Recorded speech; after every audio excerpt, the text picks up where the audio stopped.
Arab country. I've been living many years in Arab countries. And I can tell you, the discrimination against sub-Saharan Africans is one of the extreme. I live in Tunisia, a country that is, yeah, well, let me not comment on Tunisia. But yeah, this is the thing. We as humans, and I go outside the realm of law right now, we as humans tend to,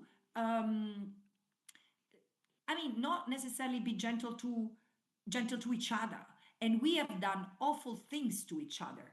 I mean, my country has been colonized for 200 years by the French and by the Spaniards, and there were revolutions and the War of Independence from the French, the Spaniards, the Austrians.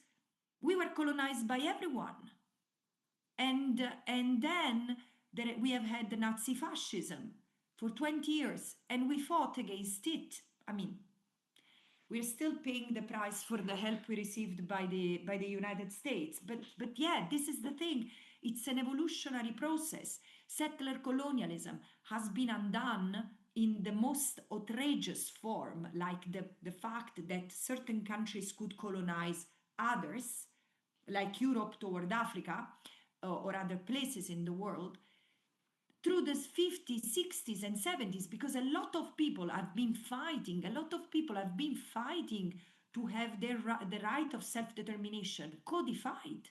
And no, I do not accept that to say that this right of self-determination is a slogan. And let me explain. So this is, or if you think up to 50 years ago, there were people of color in my part of the world in zoos, in zoos, where you keep the animals as attractions. They were used in circuses. And so there was slavery. I mean, and slavery still exists. So what I'm saying is the fact of recognizing human rights is part of the social contract to say we live in a society, we have rules, we respect the rules. Of course, you will find those who do not respect the rules, and this is why you need to have justice within the state, outside the state. So, do I believe that forcing Israel to apply international law would change Israel? Well, this is the miracle that everyone is hoping for, and all the goal everyone is, including myself, many people are working toward, that Israel applies international law. But Israel must withdraw the occupation. This is a starting point. I don't know, there are many Palestinians and including some Israelis who say, look, a two-state solution will never work. We need to have one democratic state. Others say, no, we cannot live together. We need two states. Two states, from my perspective as a lawyer, is still a segregation of the Palestinians, because the right of self-determination means the right of a people to exist as a people. When there are conflicts, and this is how things evolved, when there are conflicts, people might divide and create their own state. So the concept of state is a derivation of the principle of self-determination, and not the contrary, if you see what I mean. So the argument, oh, but shall we go for self-determination or shall we go for statehood, is wrongly posed, if you see what I mean. You can exercise self-determination in a democratic state or in two states, but in two states, Palestinians will still be segregated, because they will be in Israel, and they will be in Gaza, West Bank, Jerusalem, inshallah, if there was a possibility to keep it still one. What about the refugees?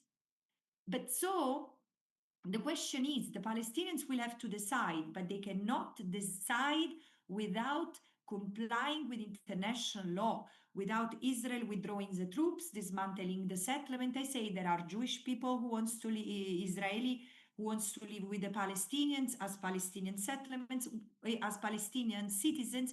Well, they have to rent instead of stealing. They have to respect Palestinian laws. They have to pay back for the properties that has been they have to return the property that has been taken, and if they want to live there and they're allowed to live there, they will have to rent and compensate the Palestinians for what they have.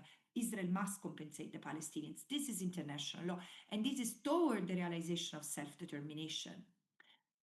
Recognition doesn't change a thing, as we have seen.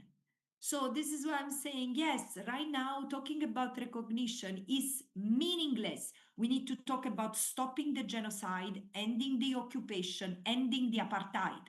The apartheid must end because there is apartheid against the Palestinians, the Palestinian refugees, the Palestinians with Israeli citizenship. No matter what, this is what I'm saying. Palestinians remain a people, even if they have been, even if their land has been chopped into pieces, even if they have been scattered around the world. And this is why I tell the Palestinians, look, what is being done to you, what has been done to you for a century now, it's not different to what has been done to the Aboriginal Australians or to the to the Native Americans in Turtle Island, the United States and Canada. The thing is that maybe because also the colonization of Palestine started later, but you're still there resisting. You're very visible, while other people have gone, other indigenous people have gone completely under the radar. The Tibetans, the Kurds, the Sahrawi. So this is the thing, and this is, I say, this is Palestinian resilience more than resistance. I say people stick to the land because for an indigenous people, as the Palestinians, the land is not where they live, but who they are. And is there a contradiction? Aspetta, you asked me just a second. Is there a contradiction between state and self-determination? No, as I said, but self-determination is a right. Statehood is the political solution found to accommodate that right. The political solution might not work, but that right remains the same. And my favorite question. I was ungenerous with me when I said but not with me, because I don't want to make it about myself. But it's absolutely not true that my work has only brought the sanctions as a consequence, because I do believe that my work, because I knew Palestine before being the special rapporteur, I wrote this book, which is at the Birzeit University as well.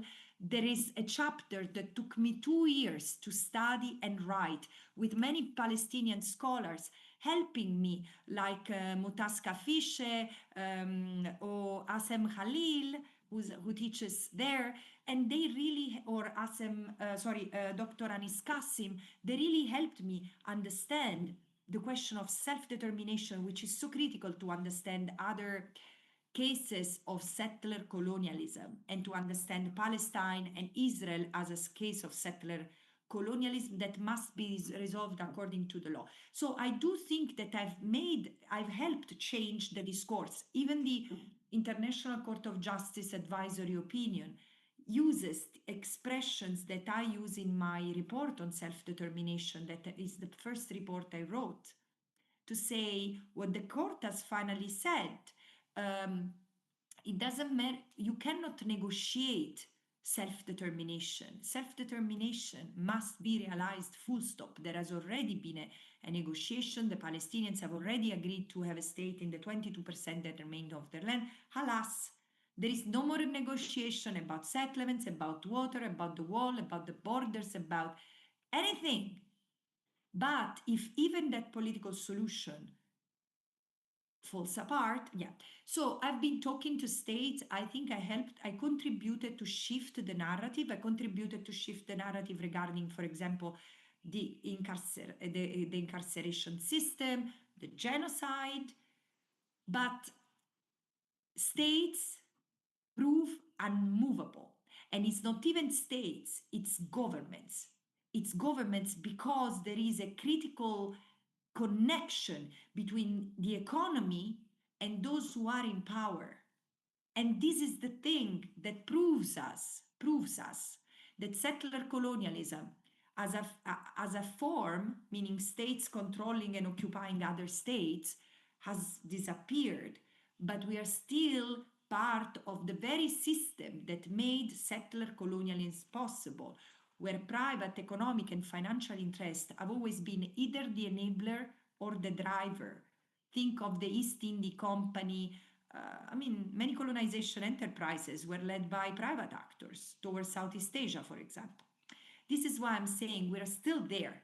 We are subject to the tyranny of those who control weapons, who control algorithms, communication, and this is also something that your beloved Edward Said, my beloved Antonio Gramsci, and our beloved both used to say cultural hegemony.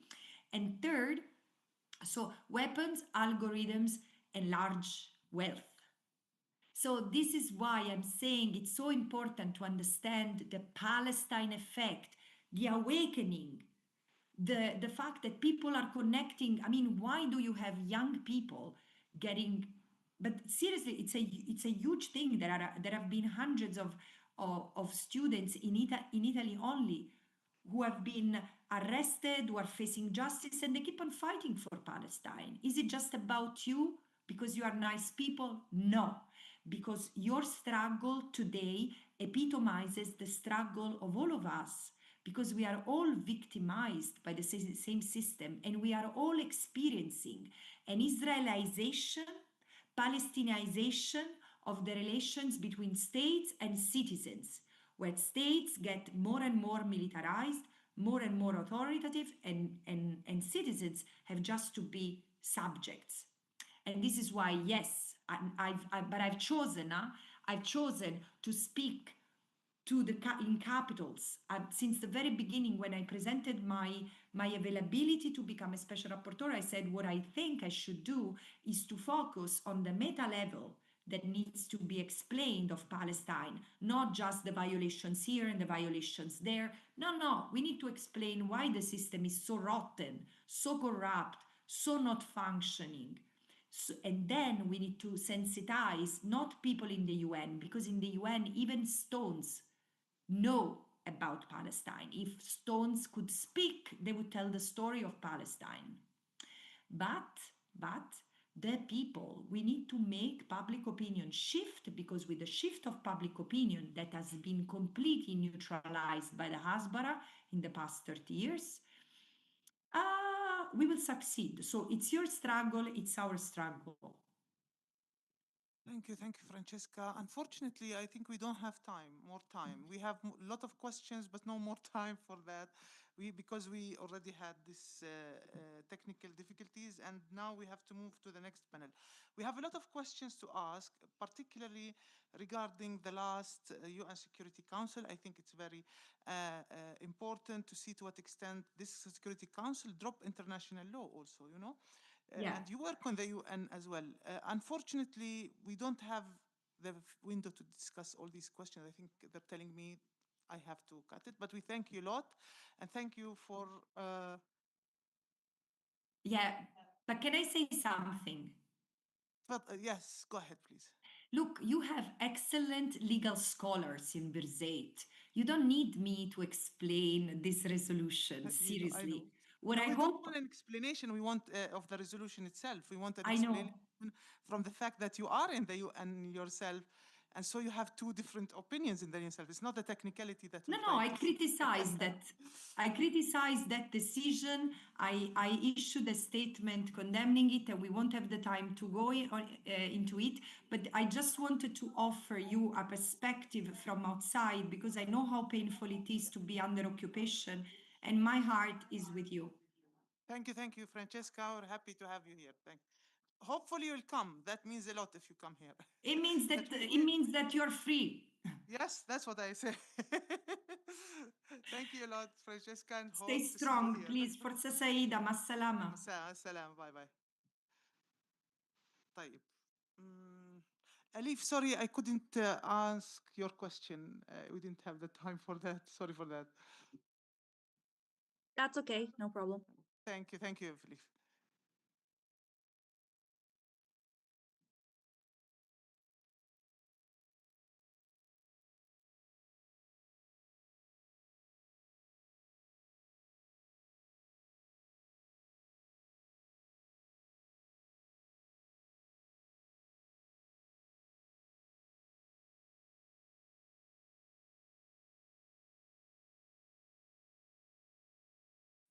Now we'll start our second session right away.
Good afternoon. We welcome you and the second session in this conference. This session is entitled Local and Regional Conditions on the Backdrop of Global Transformation. We have 4 speakers. We start with Ms. Khalida Jarrar, who is a researcher at the Democracy and Human Rights Organization. She works on the prisoners movement, and she's a former prisoner. And then we moved to Dina Tsai, Michael Roberts, and Salim Abu Tahir. Each speaker will have 20 minutes to have time for questions and answers. The floor is yours, Khalida.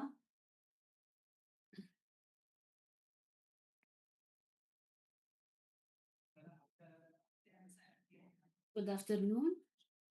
I'm not used to read, however, to stick to the time frame and to try to finish in 20 minutes, I will read my paper.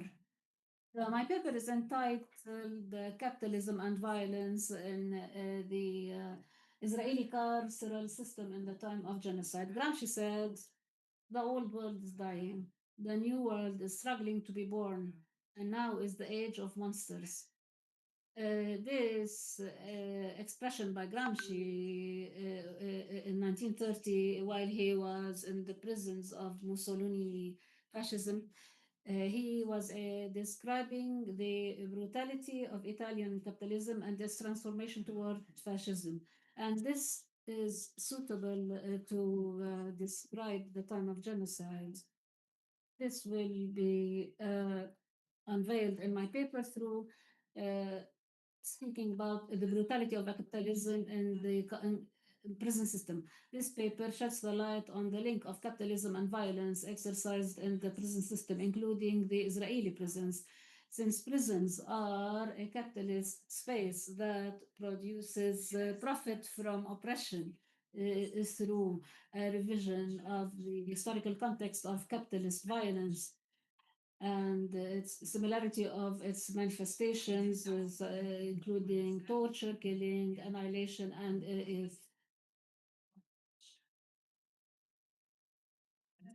these have become tools to legitimize the police state and enabled it to adopt more fascist forms of capitalist accumulation and the use of violence to drain the accumulated capital and surplus population of humanity and to provide cover for the involvement of monopolies in various sectors, particularly the security and military industries that seek profit. On the other hand, this unveils the colonial domination that has become known as racist colonial capitalism, which has become a partner and complicit in human rights violations and international crimes, and the perpetuation of occupation and genocide ongoing in Gaza and in the Israeli colonial prisons. My paper presents the reality of prisons and the condition of prisoners, particularly female prisoners, focusing on the colonial sexual violence as a component of capital colonial violence. The presentation contribute to responding to the question about the current human rights system and its ability to protect and to hold to account the perpetrators of war crimes and crimes against humanity. This is the system that showed that its dependence on capitalist colonial power relations, rendering it incapable and complicit in protecting the oppressed of the world from the encroachment of capital and its colonial manifestations. Confronting this encroachment requires a global struggle that seeks to change related to collective social practice of the free people of the world. It is a global struggle that faces all forms of oppression and fascism to achieve equality, justice, and freedom not only for Palestine but to the whole world.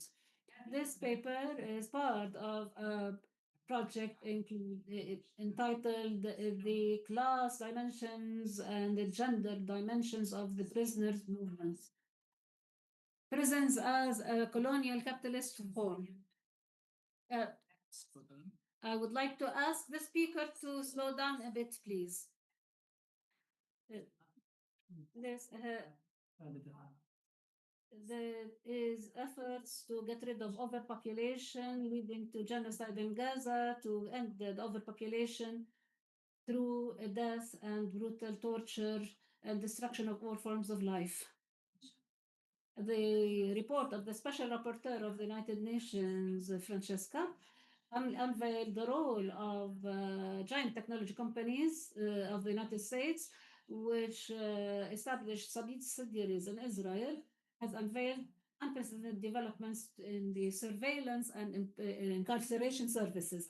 River has considered occupation to be a source of profit, particularly to monopolistic companies, the private companies that work in security, through the checkpoints, building the settlements, and the surveillance systems and others. As Karl Marx described colonialism as an economic power of capitalism that produces the conditions of capital accumulation rather than just a mere political phenomenon. Angela Davis also shed the light on the concept of security in the neoliberal state has become a profitable commercial concept. Giant companies such as G4S, which signed a contract with the Israeli prison system in 2007, and is the third private security company in the world, and promotes itself as a protector of the world. It's the largest investments of this company are the prisons and walls, surveillance systems, and racist policies. This company contributes publicly in managing Israeli prisons, including Hasharon, in which Palestinian children are incarcerated, and the Damoun, in which Palestinian women are imprisoned, as well as the prisons of South Africa and quasi prison schools in the United States, even the Mexico wall that separates it from the States. As such, the concept of security becomes a global investment engine that is based on the technologies of sanctions and domination over oppressed bodies, politically and ethnically. The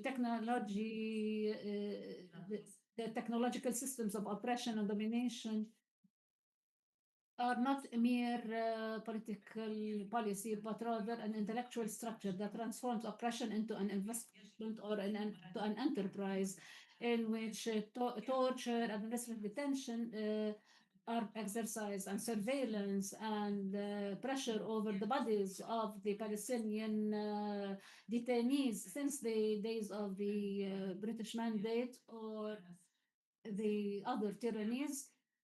They become brutal tools practiced from Louisiana to Akka to Naqab to Sidi Taman through the moon. Lala Khalili addressed the prison practices that are used by liberal systems on the pretext of combating riots in the Israeli prisons and those used by the United States in war on terror in Iraq, on Guantanamo and Afghanistan. Khalili considered that Palestine is a colonial laboratory. Angela Davis also considers Palestine a security economic laboratory that develops a global prototype that links military occupation to financial gains. In this sense, the colonialism and neoliberalism meet, and they are recycled, and they do recycle colonial domination as part of a new capitalist system. Now we move to the condition of prisons during the genocide. During the genocide, at least 20,000 male and female Palestinians were detained, including 560 women and 1,450 children.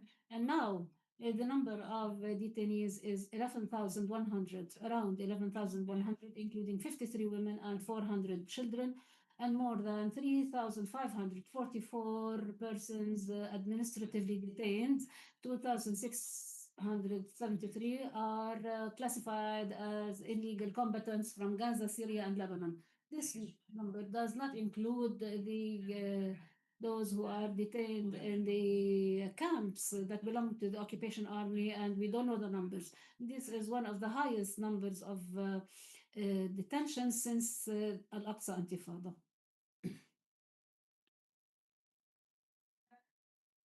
The Palestinian rights organizations documenting prisoners' affairs assert that the genocide extended to the prisons, so that it is ongoing genocide. The concept of genocide extended to include prisoners as they face today the climax of settler colonial annihilation. Amid unprecedented escalation, prisons are witnessing another phase of genocide, as there are deliberate executions of prisoners committed. The number of martyred prisoners whose identities have been declared since the beginning of the war are 94 martyrs at least, including 46 from Gaza Strip.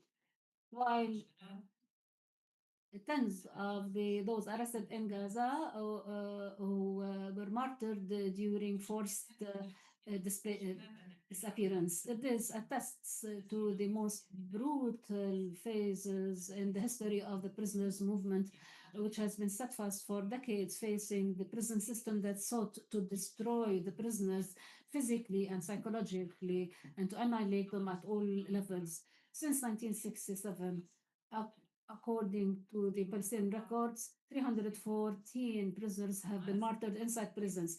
Exercising, killing under torture, and beating, or as a result of medical neglect or forced feeding, was part of the Israeli prison system. However, it has escalated after the 7th of October.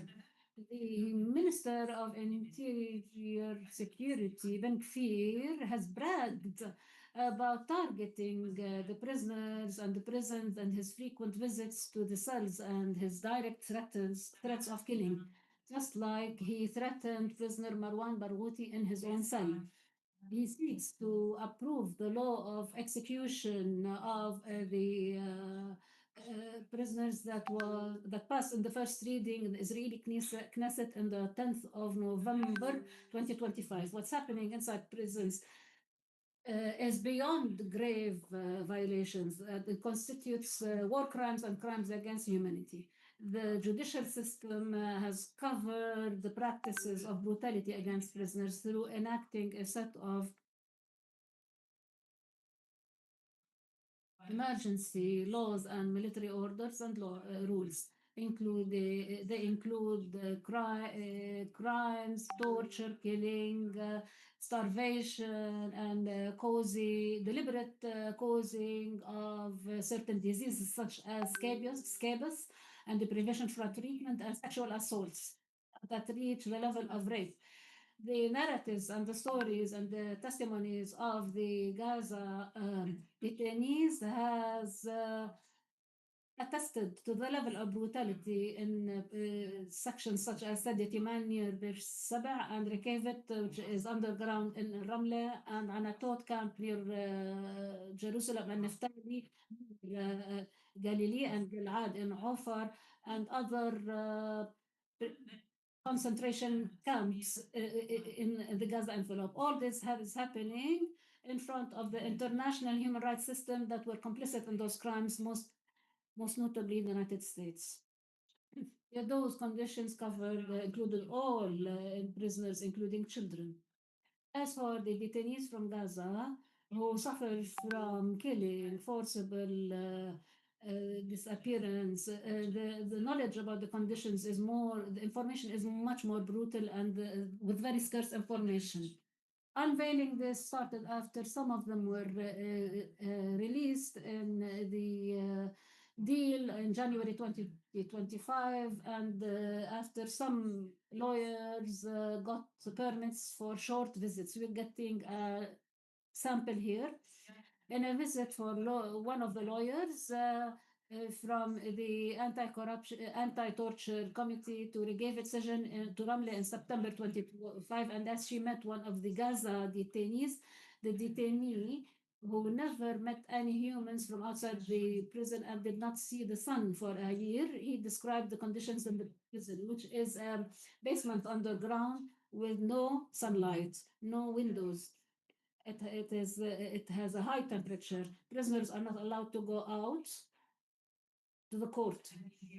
It consists of although it is another closed room, they go there only for minutes, and they are regularly been beaten by sticks and dogs. And there are prison wards who step over them, and they are left without any treatment. The colonial sexual violence, the condition of Palestinian female prisoners.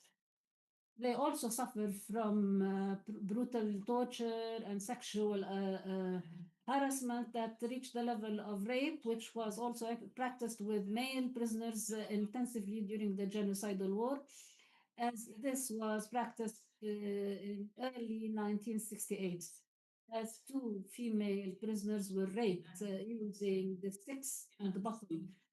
And the Gaza prisoners were also raped using the sticks during the past 2 years. Reports of Palestinian human rights organizations who listened to horrific testimonies of male and female prisoners report that sexual violations, obscene words, and stripping, and up to the level of rape, particularly to the detainees of Gaza Strip, has become a general attribute of torture. Sexual violence is a basic component of colonial violence. Sexual violence exercised in Israeli prisons aims at crushing the will of the militant at the individual level and to transform them into slaves and to break the collective will for resistance and to break the social fabric that is affected by the cultural and religious heritage. As sexual violence is based to a colonial methodology that focuses on the body of the woman as part of the Orientalist vision of the occupier in dealing with women and their social structure. It considers that touching the body of women and the sexual is a social taboo. And exercising this by the interrogator shows the male inability to provide protection. And this is similar to a large extent to what the French colonizer did in Algeria. Hence, we see the majority of investigators using sexual harassment and stripping and threats of rape and insulting sexual expressions that express the relation between a slave and his owner. Uh, Rape is a weapon of domination, of oppression, whose aim is to put an end to the will of resistance for women. And also, male prisoners were interrogated by women to increase the sexually humiliating dimension. One of the female prisoners who were arrested in 2014. She was arrested in 2014 and she was interrogated at Al Jalma. She said, I was totally stripped and strip searched, and the female soldiers asked me to stand up and sit down for several times. Throughout the interrogation, the interrogator felt and put his hand on the leg of the female interrogator who sits with us, and he asked me sexual insinuation, and he asked me, how many times did you sleep with a man other than your husband, and did you enjoy it? The process of arrest and interrogation also include touching on the religious feelings, including removing the veil or cursing God.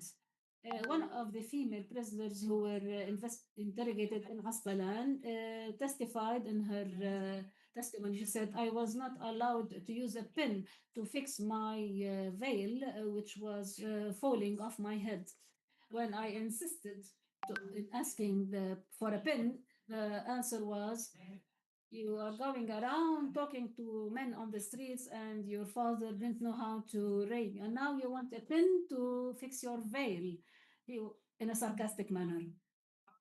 Presenting some testimonies that were documented by the Anti-Torture Committee in its report submitted in November 2025, with a number of institutions at the UN Anti-Torture Committee, in which she describes the female and male prisoners who were facing sexual harassment and humiliation, in particular, and sometimes rape through tools. In our testimony of one of the male prisoners submitted during the visit of the lawyer in Naqab prison in January 2023, he said the wards they would run search while the prisoners were nude, and they would ask them to stick to each other, and this aluminium equipment is entered in the anus of the prisoners.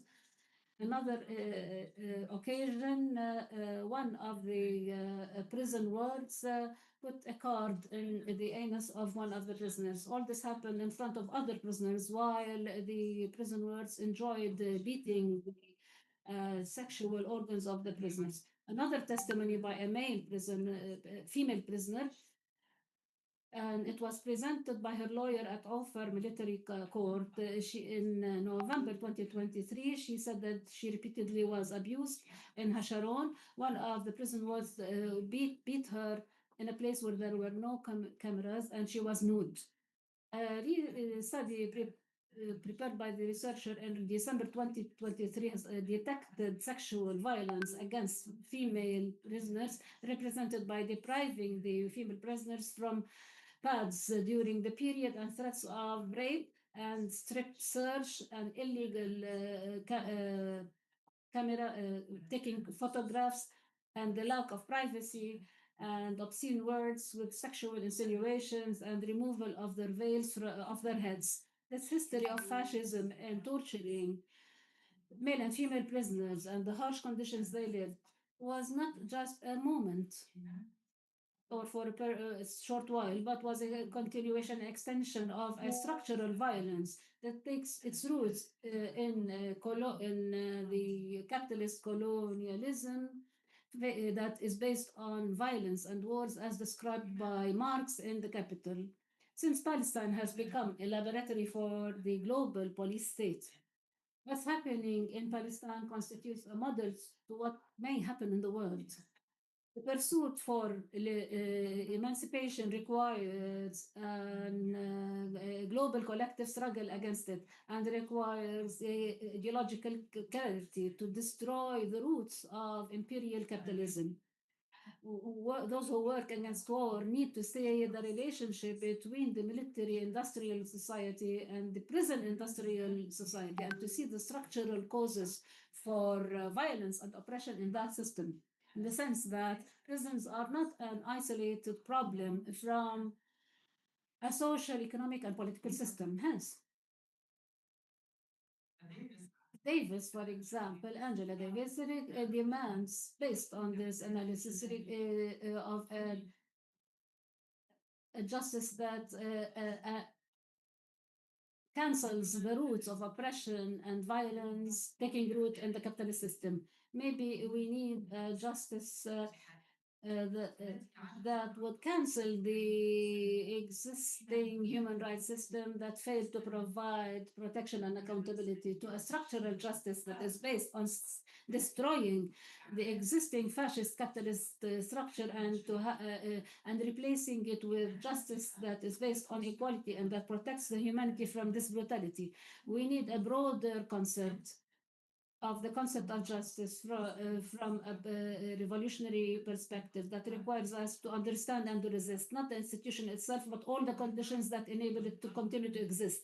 Our struggle is an emancipatory global struggle. According to Sharon Smith, it is a struggle against all forms of slavery and oppression that requires the destruction of political, economic, capitalist, and imperialist systems, including the patriarchy. This requires a collective discussion of the forms of change required for us, no, not only for Palestine, but for the whole world, based on a comprehensive emancipatory vision based on equality, justice, and freedom, using regulatory tools that lead to a political action that seeks to change the colonial capitalist structures and to end them and to replace them with socialist, political, economic, and social structures. Thank you.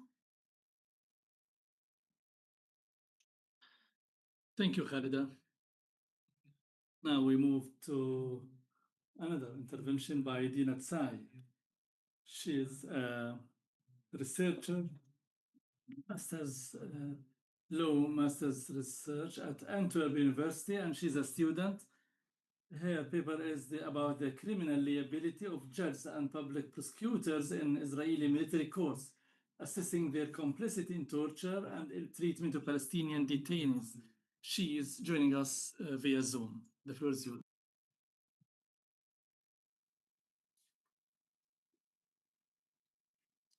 Hello, everyone. Can Yes, you we hear can me? hear you. Okay, amazing. Thank you so much for having me. It's such a pleasure to be here. It means a lot that I can speak at this conference today, and I hope in turn that what I will tell you will mean something to you. So, in September, my colleagues and I completed our legal clinic that we had started about 1 year before with Adamir Prisoner Support and Human Rights Association. They had given us the assignment to research the international criminal liability of judges in military courts, following from their complicity in the war crimes and crimes against humanity, of torture and ill treatment of the Palestinian detainees. We were very lucky to receive such a very specific research question. And we could also rely on their thoroughly researched reports on the situation in Palestine, as well as the testimonies that they provided us with from the lived experiences of the Palestinian detainees. And they did all this despite facing constant limitations imposed by Israel and sanctions imposed by the United States. Our research group was made out of 5 people, so 4 students and our supervisor, Maha. And we found ourselves very lucky to be guided by such an expert during our research journey, because it was a learning process for us. Despite all of us, all of us were concerned with the Palestinian cause from the start, but I don't think any of us could have predicted the degree of complicity of the judges in the military courts in facilitating crimes against humanity and war crimes, nor how crucial their role proved to be in enforcing the occupation of Palestinian land and subjugating the Palestinian people. So, despite the important role of the military courts in enforcing the unlawful occupation, the question of individual accountability of the actors involved is largely overlooked, both in activism and in the literature. And that's why we wanted to address it, because of the necessity to not only hold accountable the main figures, such as the Prime Minister or the former Minister of Defense, but to have accountability at all levels. Because the settler colonialist apartheid regime and the unlawful occupation are held in place by many individual actors, and judges have a major role to play in this regard. The imposition of martial law in 1967 is to be understood as the continuation of a long-standing strategy of displacement, domination, and legal fragmentation. Today, the military court system, which has a conviction rate of 99% for Palestinian defendants, it serves as one of the central systems enforcing the occupation of Palestinian land and subjugating the people. Palestinians tried in Israeli military courts are systematically denied due process and fair trial guarantees through prolonged detention without charge or trial, or charges based on secret evidence, severely restricted access to counsel, and proceedings that are conducted in a language that many of them do not understand.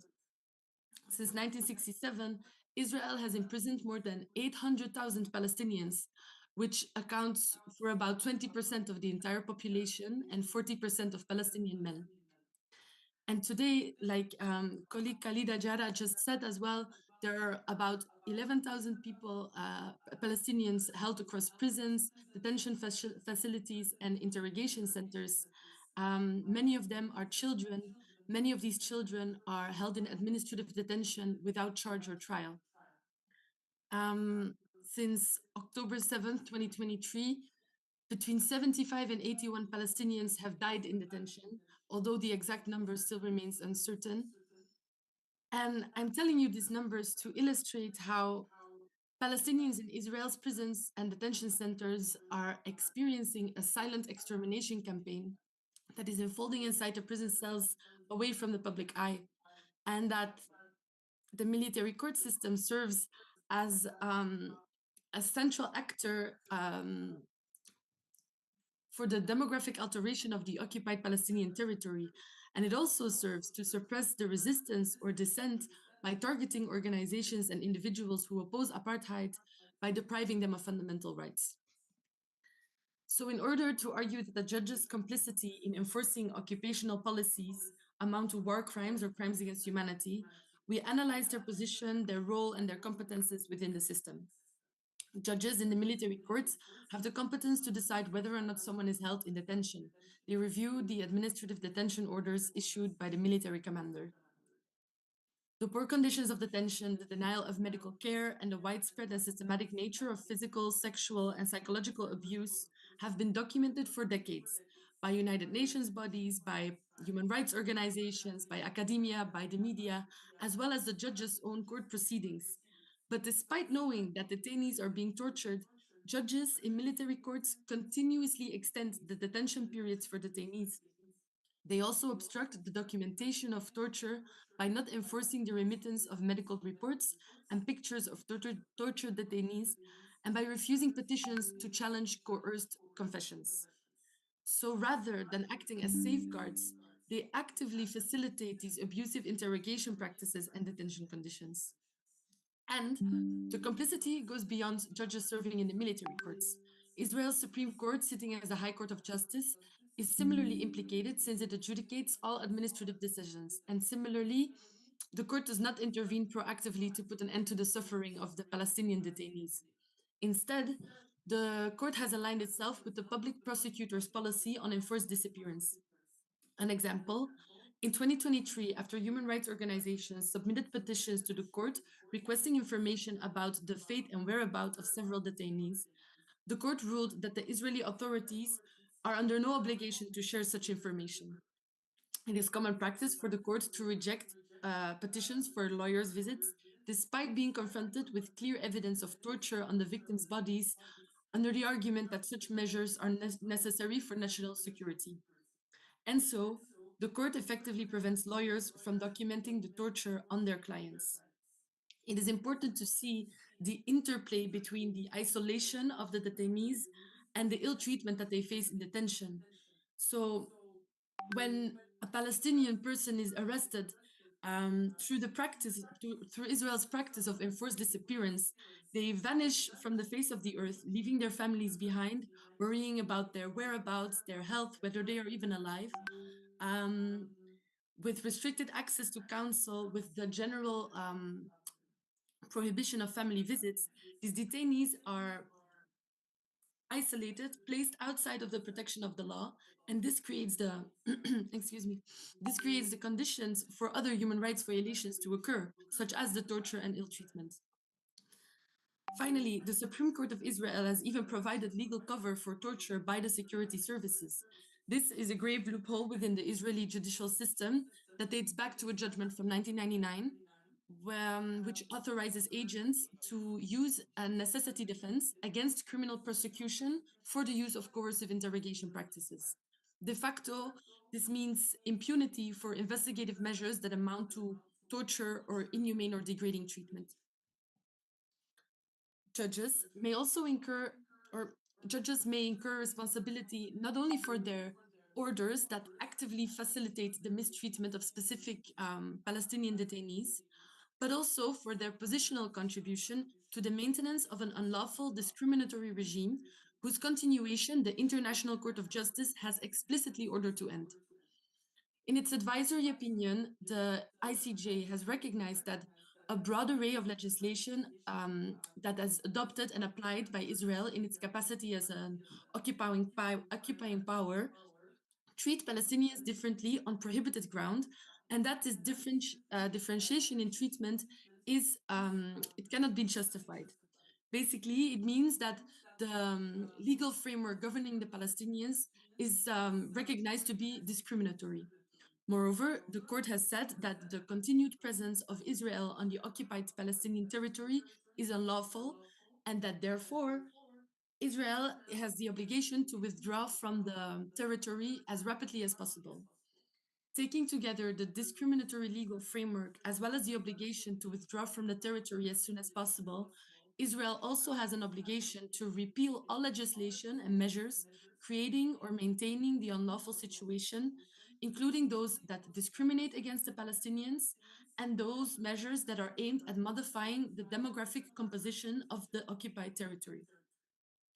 And thus, we argued in our final report that judges in Israel's military courts may incur international criminal liability for participating in a systemic practice of political and racial persecution, knowing their role advances the state's genocidal objectives. By legitimizing unlawful detention and ill treatment of detainees, judges in both the military courts and the High Court of Justice may be complicit in conduct that amounts to war crimes and crimes against humanity under the Rome Statute of the International Criminal Court, including persecution, willful deprivation of fair and regular trial, unlawful deportation or transfer or unlawful confinement, enforced disappearance, torture, rape, and other forms of sexual violence. Despite what you might expect, there are very few precedents in international criminal law that address the complicity of judges. Actually, we've only found one judgment that was relevant, one relevant precedent, and it's the United States v. Alstater case, which is a landmark decision before the military tribunal at Nuremberg. In Germany at the time, the entire justice system was transformed in order to further the state's policy of violence and genocide. Legal professionals enforced laws that enabled arbitrary detention, racial discrimination, and the execution of civilians, despite knowing of its illegality and inhumane purposes. Therefore, the tribunal at the time held that the judiciary who applied this discriminatory legal framework was individually responsible for its participation in this unjust system. Importantly, the tribunal created a very clear precedent. Judges and prosecutors were convicted not because they issued or executed individually unjust rulings, but because they participated in a systemic practice of political and racial persecution, knowing their role advanced the state's genocidal objectives. Similarly, today, judges in Israel's military courts, by continuing to adjudicate within this system, facilitate the denial of fundamental rights to Palestinians and thereby contribute to persecution as a crime against humanity. Persecution, how it is defined under international criminal law, refers to the targeting of individuals through the intentional and severe deprivation of fundamental rights by reason of their membership in a collectivity or a group. So it can encompass a broad range of physical, economic, and judicial acts that violate an individual's fundamental right to equal enjoyment of basic rights. Israel's unlawful occupation of the Palestinian territory and its establishment of an apartheid regime constitute precisely such a discriminatory deprivation of rights. The legitimizing and justifying of practices such as mass arrestation, arbitrary administrative detention, denial of fair trial rights, torture, and ill treatment, they all constitute severe deprivation of fundamental rights that are contrary to international law. And again, these acts are not isolated or incidental. They form part of a widespread and systematic attack against the civilian Palestinian population, carried out pursuant to a state policy of domination, supremacy, and demographic alteration of the occupied territory.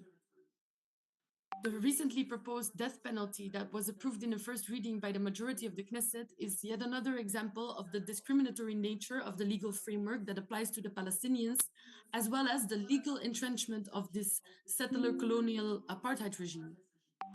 In violation of international law, the death sentence would be mandatory and non-commutable, which is especially concerning given the unfair nature of the trials held by these courts. And this death penalty bill did not occur in or not come into existence in a vacuum. It comes in the context of an oppressive and discriminatory legal system, as well as a drastic increase in the number of unlawful killings of Palestinians over the last decade, and the rise of deaths in custody since October 2023. And so the death penalty bill, it's yet another violation of the right to life of the Palestinian people. Now that I've given various grounds on which the judges could be held criminally liable, I do want to address the latent challenges that come with this proposal of accountability. As I said, we wanted to address it because the judges are crucial actors in enforcing the continued occupation of the territory and enforcement of the apartheid regime. But it's especially important to address because here in Europe, here in the West, many still claim that Israel is the only democracy in the Middle East.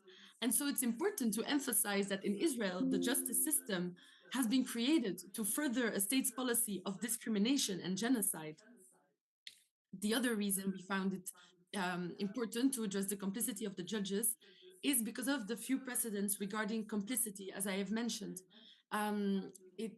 There's almost no precedents in international law, and so it would be an important development in how the ICC interacts with concepts such as complicity and persecution. Of course, the international criminal law and the ICC itself are subject of considerable debate and contention. Critical legal scholars have rightfully criticized the court. But at the same time, the ICC's activities are being heavily restricted these days, in line with a trend of repression and fascism that we have come together today to denounce. The imposition of sanctions against the ICC is a dangerous turning point in the history of international justice. And these are not isolated incidents, but deliberate attacks against the court aimed at weakening the rule of law and eroding faith in international institutions. And I think it has repercussions for justice everywhere, because if the ICC can be manipulated through financial coercion, no court or accountability mechanism in any country or region is safe. The United States sanctions targeted at ICC officials, at the United Nations Special Rapporteur of the occupied Palestinian territory, as well as numerous non-governmental organizations, including Al-Amir, for defending the rule of law and pursuing accountability. It's an attempt to shield Israel from accountability for its genocide against the Palestinians, the unlawful occupation of Palestine, and the apartheid regime imposed on all Palestinian people. As a student about to graduate, it's at times frightening to see how those that strive to uphold the international human rights system and international justice are no longer able to carry out their mandates without intimidation. I consider it to be characteristic of the times that academics and journalists are targeted for speaking out, facing at best resignation and at worst deportation or death, like the many journalists that are explicitly targeted in the Gaza Strip today. The reason why the settler colonialist apartheid regime has been able to continue for so long is because of the failure of the international community to intervene. The United Nations member states have failed to prevent genocide, allowing decades of unlawful occupation to continue. They have failed to take economic measures, continuously funding the genocide. And they have refused to comply with the ICC's arrest warrants. Similarly, the states have failed to act to stop the United States sanctions against the ICC. All of this, it's reprehensible because a failure to comply with international legal obligation leads to the erosion of the entire international legal system. And if Israel's violence is overlooked, it will become increasingly difficult in the future to hold states and war criminals, such as the judges, accountable. If we want a future with a healthy international legal order that can guarantee peace, we must not make exceptions for anyone. Thank you so much. That's what I wanted to share. شكرا دينا. يعني في طبعا بتحدث لاحقا في الأسئلة، بس في تداخل كتير كبير بين ورقة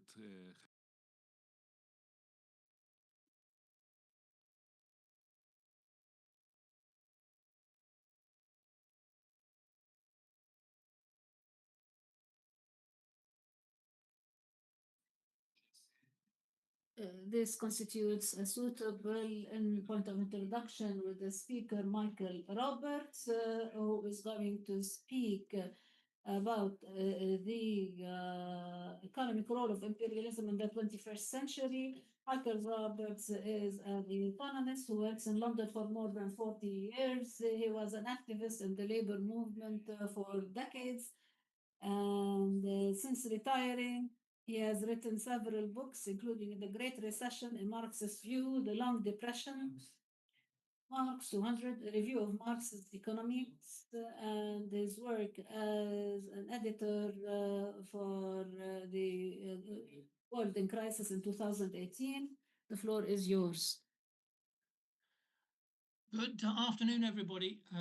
Thank you for inviting me to speak on this conference, which has been very good, harrowing to listen to and hear from the other speakers. I don't know that my presentation will make us feel any happier, because I think what I want to do in this presentation is present what is going on in general on the economic front in the Middle East in relation to the imperialist intervention in the Middle East. So I'll be looking at the economics of imperialism in the Middle East. To do that, I wish to share some graphs with you, which I hope I can now do. I'm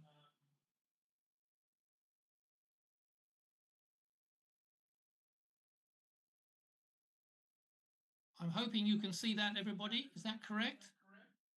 Yes, we can see it. Good. Okay, so this is the title of my short presentation. And what I'm going to deal with is some of the economic trends that are going on with imperialism in general, and then look at how that is impacting or affecting the situation in the Middle East, and particular, of course, in Gaza and the West Bank.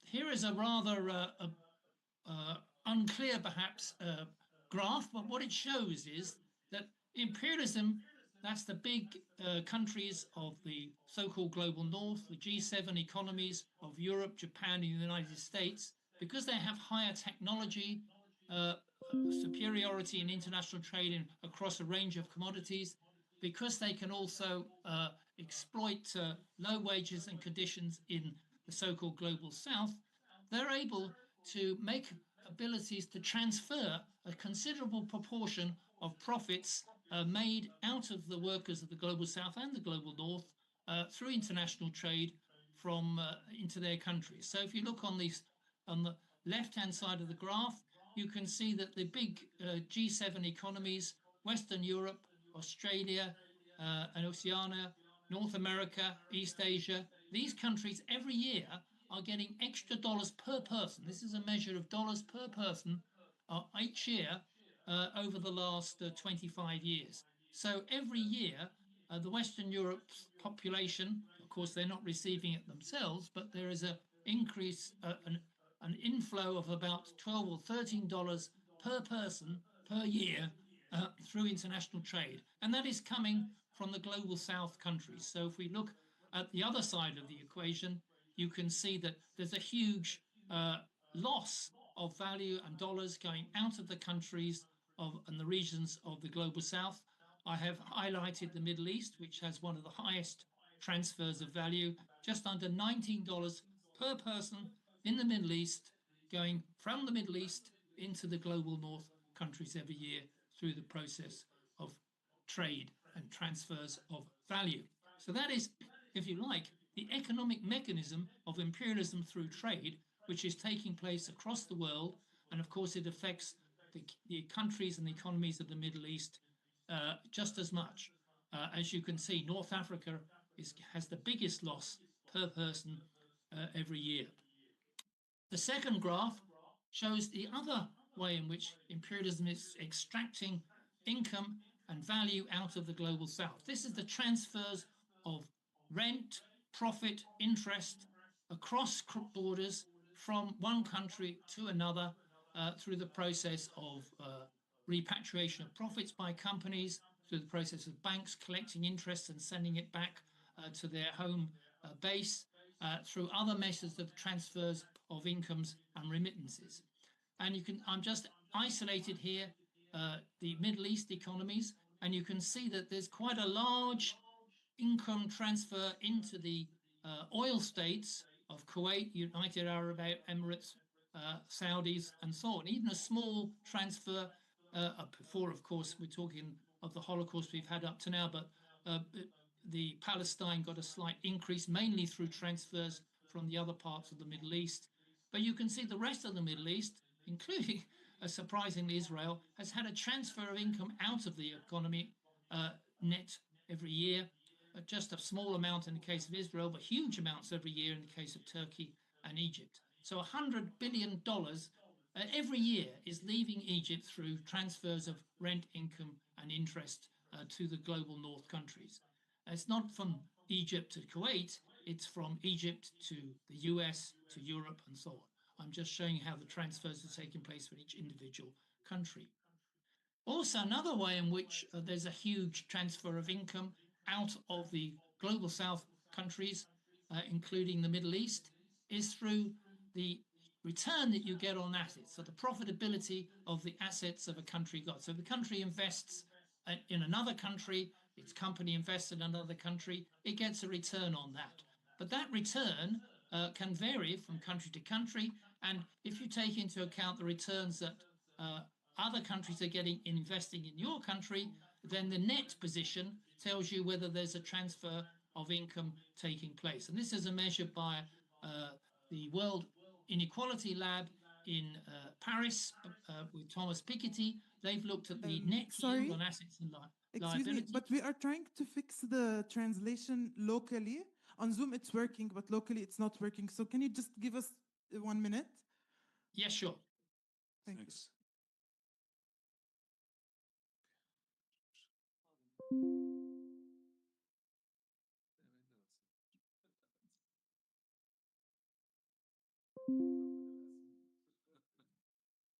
It's working. Thank you. You can Okay. continue. Well, it might, these graphs are complicated, so I hope that people have followed to some extent what is going on. If not, I'm not going to repeat it.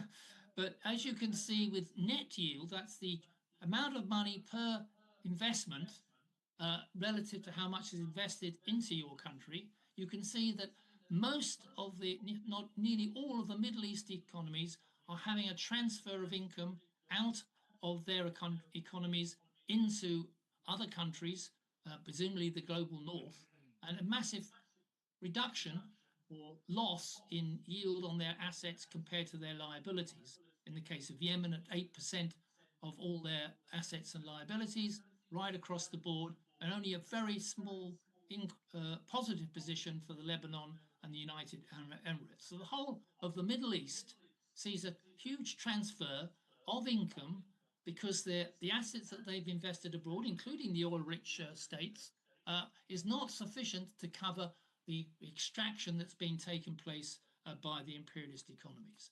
So those three graphs that I presented are the general picture that exists through the imperialist extraction, or through trade, through profits, through income from bank interest, and through the yield that they can get on their investments that they make in the global south, and in this case, in the Middle East. There is a continual, annual, huge transfer of profit, interest, and income from the Middle East, including the oil-rich states, to the global north of Europe, Japan, and the United States. That's the economic mechanism of imperialism. If we look at Middle East in itself, we can see a breakdown, in my view, into different sections, a taxonomy of the Middle East. This is a measure of the Human Development Index. So this is from 0.4 to 1. That's the Human Development Index, which is made up by the United Nations. The Human Development Index measures various components.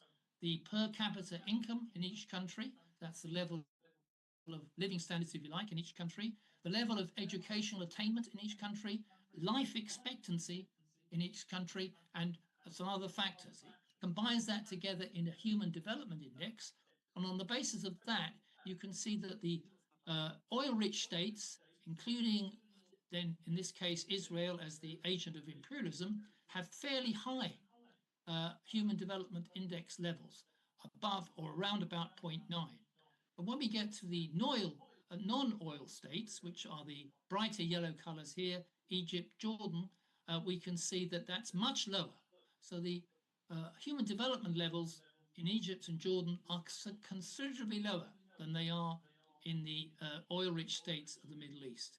And when we get to what I call the broken states, those that are really not functioning in any way in the benefit of meeting the needs of their people at all, when we get down to Iraq, although it's an oil state, it is very low leveled because of its split condition after the two invasions by the United States and so-called allies.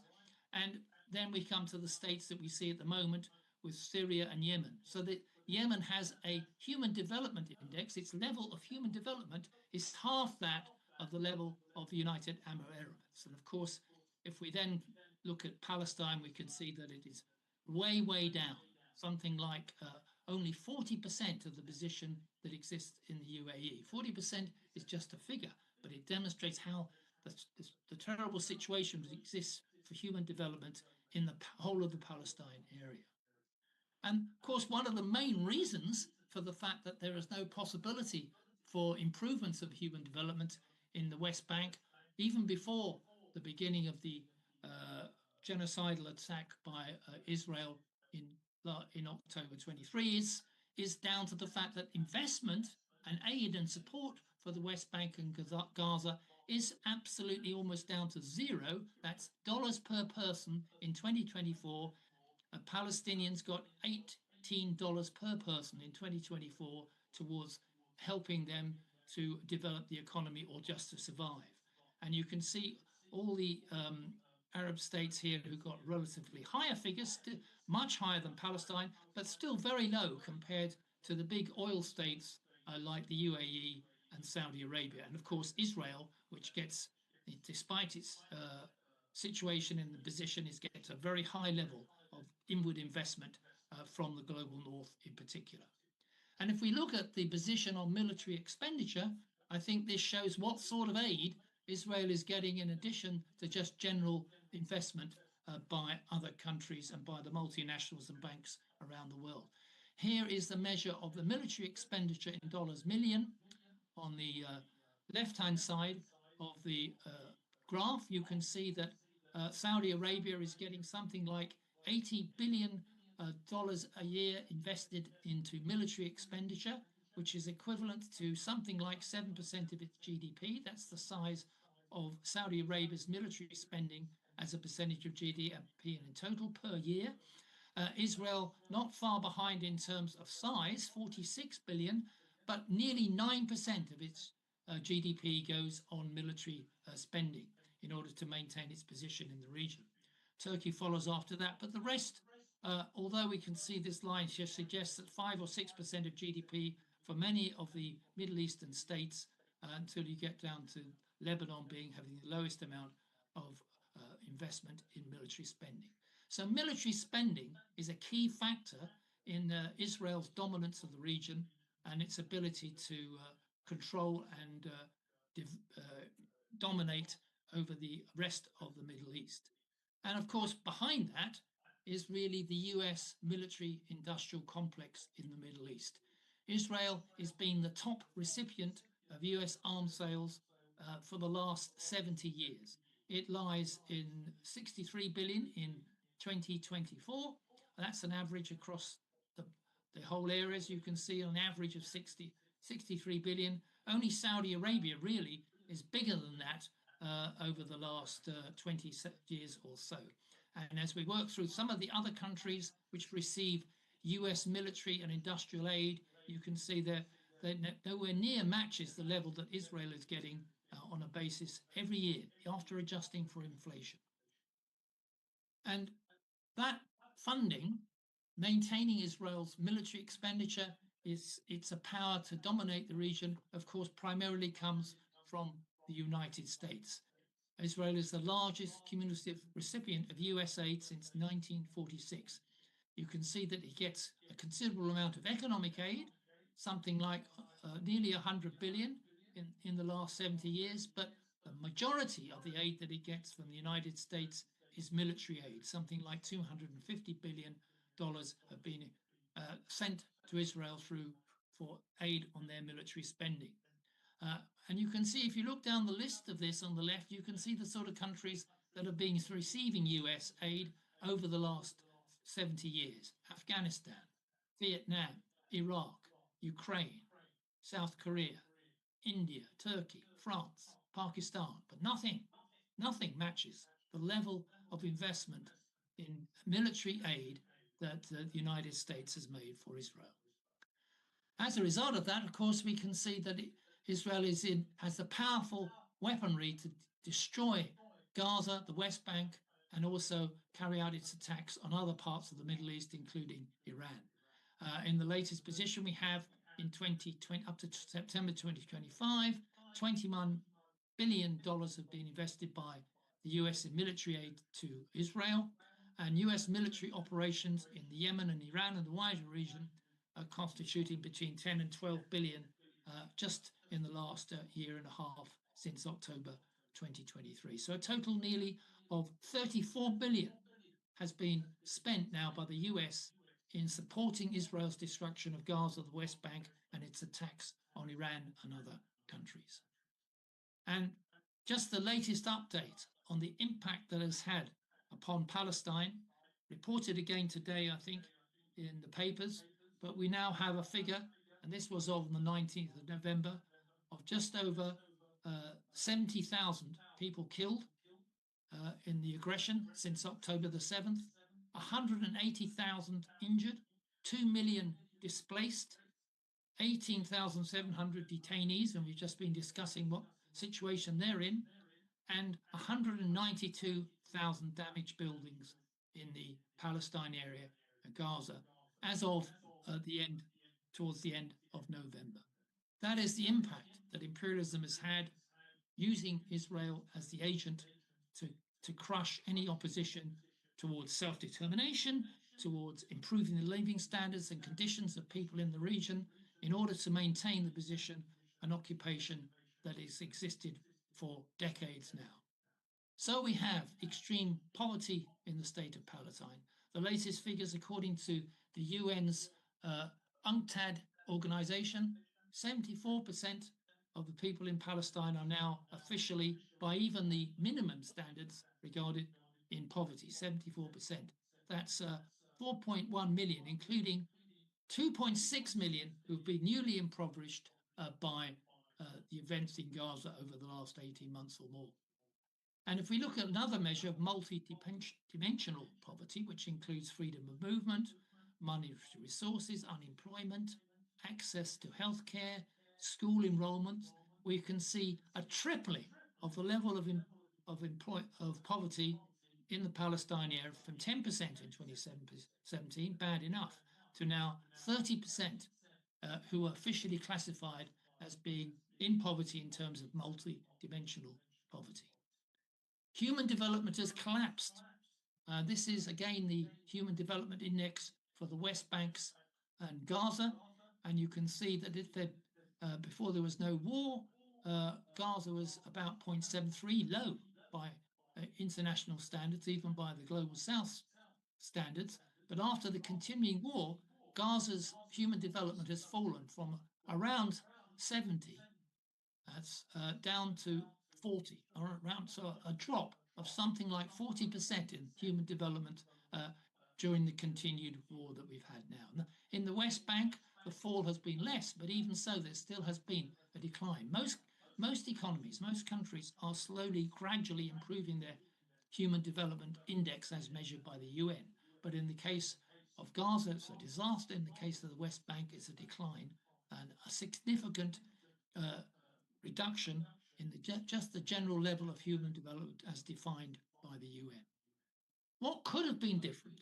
And this is an UNCTAD graph just released, which says that if there had been no war, even under the conditions that existed before October 7, if that and they had received the same sort of level of aid and investment that would have been possible then, and that was limited enough, there would have been an expansion in West Bank gross domestic product going upwards on this alternative scenario, this straight line trajectory, with perhaps a drop in 2020, as you see, due to the pandemic slump, and then a continued rise.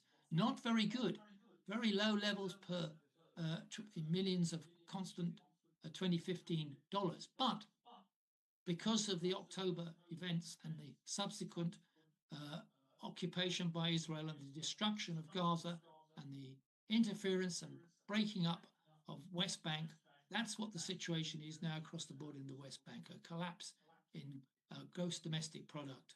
Went way, way below where it would have been even before October 2023. And here is the very latest data on Gaza from UNCTAD. We see a fall in real gross domestic product per capita from about 2,500, to being generous, in the 1990s, a gradual decline you can see in Gaza's real domestic product per capita right up until 2012, then a further accelerating decline during the 2010s, and then the catastrophe that we've seen now, so that basically real domestic product per capita is heading towards almost zero in the case of Gaza compared to where it was just 25 years ago. And finally, the graph on this right, I must bring this to your attention. UNCTAD have made this. Here is the average nighttime luminosity in the period between September and October 2023. You could see at night there was quite a lot of light in Gaza. Then during the occupation and destruction, gradually lights go out at night. And this is where we are now. In 2025, there is nothing left. Gaza is now not only devastated, but also utterly dark and destroyed. My conclusion, therefore, is that imperialism is represented by finance capital, multinational companies and military forces operating in the Middle East has held back economic prosperity in the region for decades and continues to do so. But a unique feature of the region, because imperialism is doing that everywhere in a way, the unique feature of the region is the direct agent that imperialism used to control the region, which is namely the Israeli state. And that state is supplied and financed by the imperialist core, particularly the US. And until that imperialist axis is broken, there is no hope for economic recovery for the millions living in the Middle East. Thank you for your time. ثانك يو مايكل، شكرا.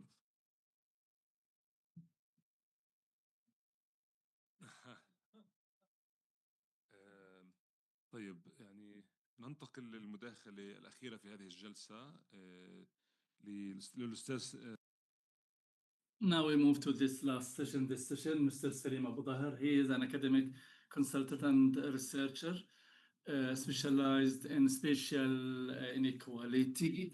He will speak about the transformations of space and reconstruction discourse. He has finished in postdoctoral research in at Doha for higher studies and has a doctoral in special sciences from Birzeit University. His paper titled Gaza Between Genocide and Reimagination, Transformations of Space and Reconstruction Discourse. Thank you, Basir. Good afternoon.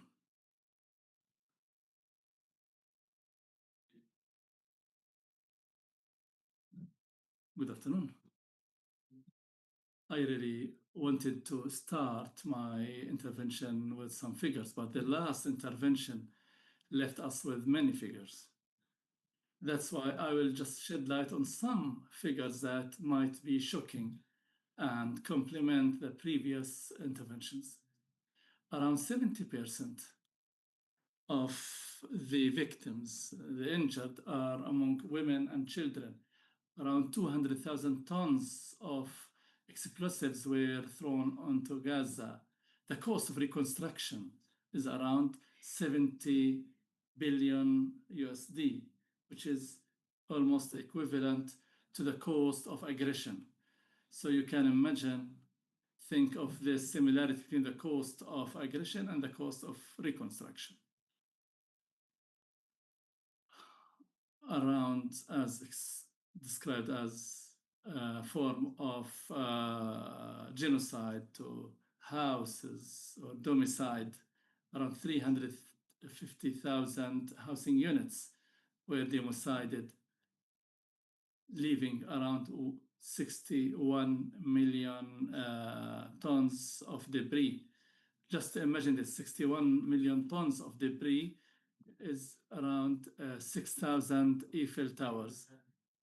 This intervention addresses the structural and deep structural and political transformations in Gaza through three approaches that shed light on the space and geography of control and the international transformation international narratives. The first one analyzes the spatial control structure in Gaza as a universal model for spatial control. The second one is the gradual change in the international political and media narrative as related to the crimes in Gaza. So it sheds light on the third one on reconstruction as a central playground for conflict. Because beside the neoliberal international initiatives, there are local and academic grassroots visions that seek to connect reconstruction with national liberation. Whereas today there are Western visions that contribute to marginalizing the Palestinians and return them to the logic of detention. My paper today, Gaza Between Genocide and Reimagination, Transformation of Space and Reconstruction Discourse. Gaza has never been just a small plot of land near the sea, but rather it has always been a strategic security and political complex in the Zionist awareness. Ishaq Rabin expressed this view when he expressed his wish that Gaza would be drawn into the sea. And the unilateral disengagement by Sharon in 2005, Israel dealt with Gaza as a separate, secluded entity, applying its security theories and besieging it. But seclusion was not the objective by itself, but rather to turn Gaza into a test lab to test new policies for subjugation and control, including also testing weapons and monitoring tools. Through siege and recurrent aggression and attempts to dismantle economic and social structures, Israel has been since many decades seeking to make Gaza as a repellent place for its residents and to push residents to think of leaving it, be it under the pressure of hunger or through temptations for economic projects. The Zionist doctrine since its establishment is based on the idea of land without people for people without land, which summarizes the colonial project, either to annihilate them or turn them into an excessive creatures. There are also explicit calls by the Israeli government members calling to deport the Palestinians from the Gaza Strip and from the West Bank, reminding us of the early Israeli projects. And some of these also projects or initiatives are wrapped up in fake humanitarian cover to convince the Palestinians to leave their place. Before 2 years, my colleagues and I had an opportunity to visit Gaza. Our entry to Gaza, when we got the permit for that, was not as problematic as leaving it. We arrived there after many hours of crossing a complex Israeli checkpoints.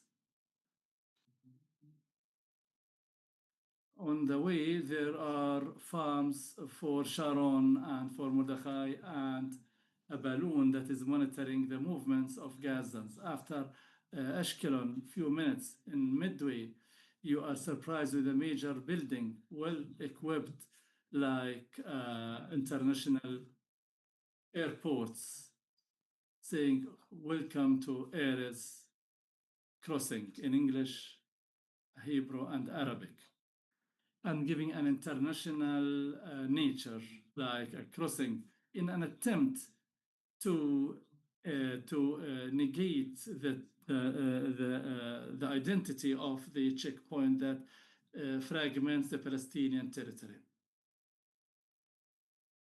The checkpoints are among the many ways that the occupation system tries to employ as ways of controlling the Palestinian space and imposing monitoring and digital means to monitor the Palestinians' movements and to fragment their maps and to limit the development of IT and to continue controlling the Palestinian frequencies that is limited to the second generation in Gaza, and to impede integrating technology in the daily lives of the Palestinians and undermine the cornerstones for establishing a full-fledged Palestinian state. And at the time when the Israeli military checkpoints are organized in a way that seeks to reorganize the Palestinian system, it is clear that how the IT has played an important role in entrenching inequality and the relations and the unbalanced power relations, because the digital occupational practices has touched all the living aspects for the Palestinians, and Israel used technology to entrench and consolidate its control of the Palestinian land and to consolidate its control and impose it as a reality. At the checkpoint, Israel employs all possible technology to manage and control the passage of Palestinians, and the decision of the Palestinians is given to the electronic system along with the biometric cards and permits. And in spite of all the promotion for the checkpoints, promoting it as a technologically well-developed passages for the Palestinians to cover up the ugliness of the system. Yet, by looking at the Israeli colonial system and to the dynamics of power that define the nature of the checkpoint, it's clear that how Israel used technology and the buildings in order to monitor the movement of Palestinians and restrict them and to implement its subjugation policy. Eid holiday was closed, and my young child was awaiting a toy for me to bring to him whenever I travel.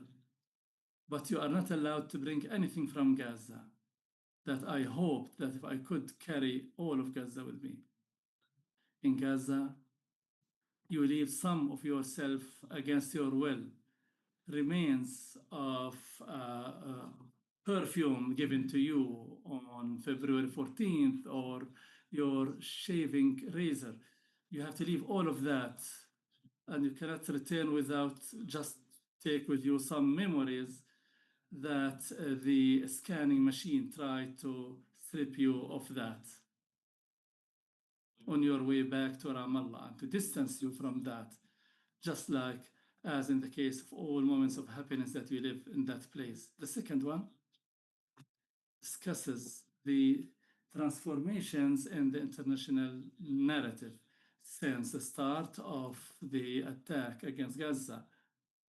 Many international humanitarian organizations and reports by the international UN fact-finding missions documented systematic trends of the indiscriminate destruction to the Palestinians' life, which is a form of genocide, in spite of the experiences by the media and Western government. They continued repeating the Israeli narrative using terminology such as self-defense and combating terrorism, while they marginalized the Palestinian narrative or put it within a security framework, stripping the Palestinians in Gaza from their humanity. Then later on, indications appeared for transformations in this narrative, such as South Africa deciding to hold Israel accountable before the ICJ in a first employment to the concept of accountability, a matter that pushed the legal narrative and diplomatic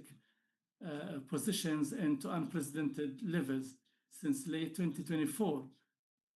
There were cracks in the prevailing narrative, coupled with models for change and transformations in the media, where some Western media started moving from describing the aggression as a conflict into as a systematic structural violence that could be crimes against humanity.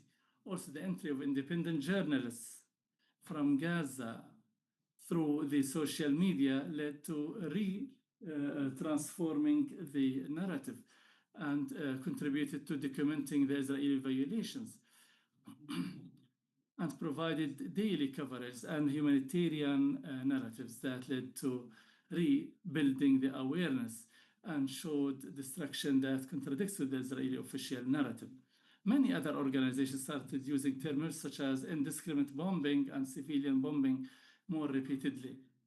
At the level of the political discourse, in spite of the American policy that supports Israel, yet we started witnessing some transformations in this area.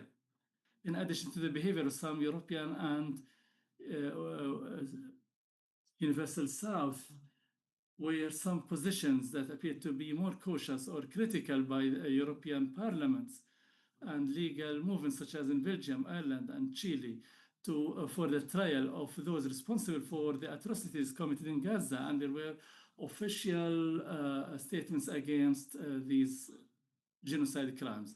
In spite of these changes and transformations, although they are gradual, initial, and are not structural change, yet they are accelerating and indicating into a possible turning point and constitute an opportunity to redefine the Palestinian narrative internationally and for the positioning of the Palestinian cause within a greater framework within the movements that combat colonialism. In addition to supporting the efforts of the ICC and expanding popular and academic pressure. There is no doubt that change in the world discourse and using the term genocide has pushed many countries to reconsider their relations with Israel. The Brazilian president said there was no fighting in Gaza, but an Israeli army killing women and children. On the other hand, Britain and other 4 Western countries imposed sanctions on 2 Israeli ministers because for incitement to violence against the Palestinians.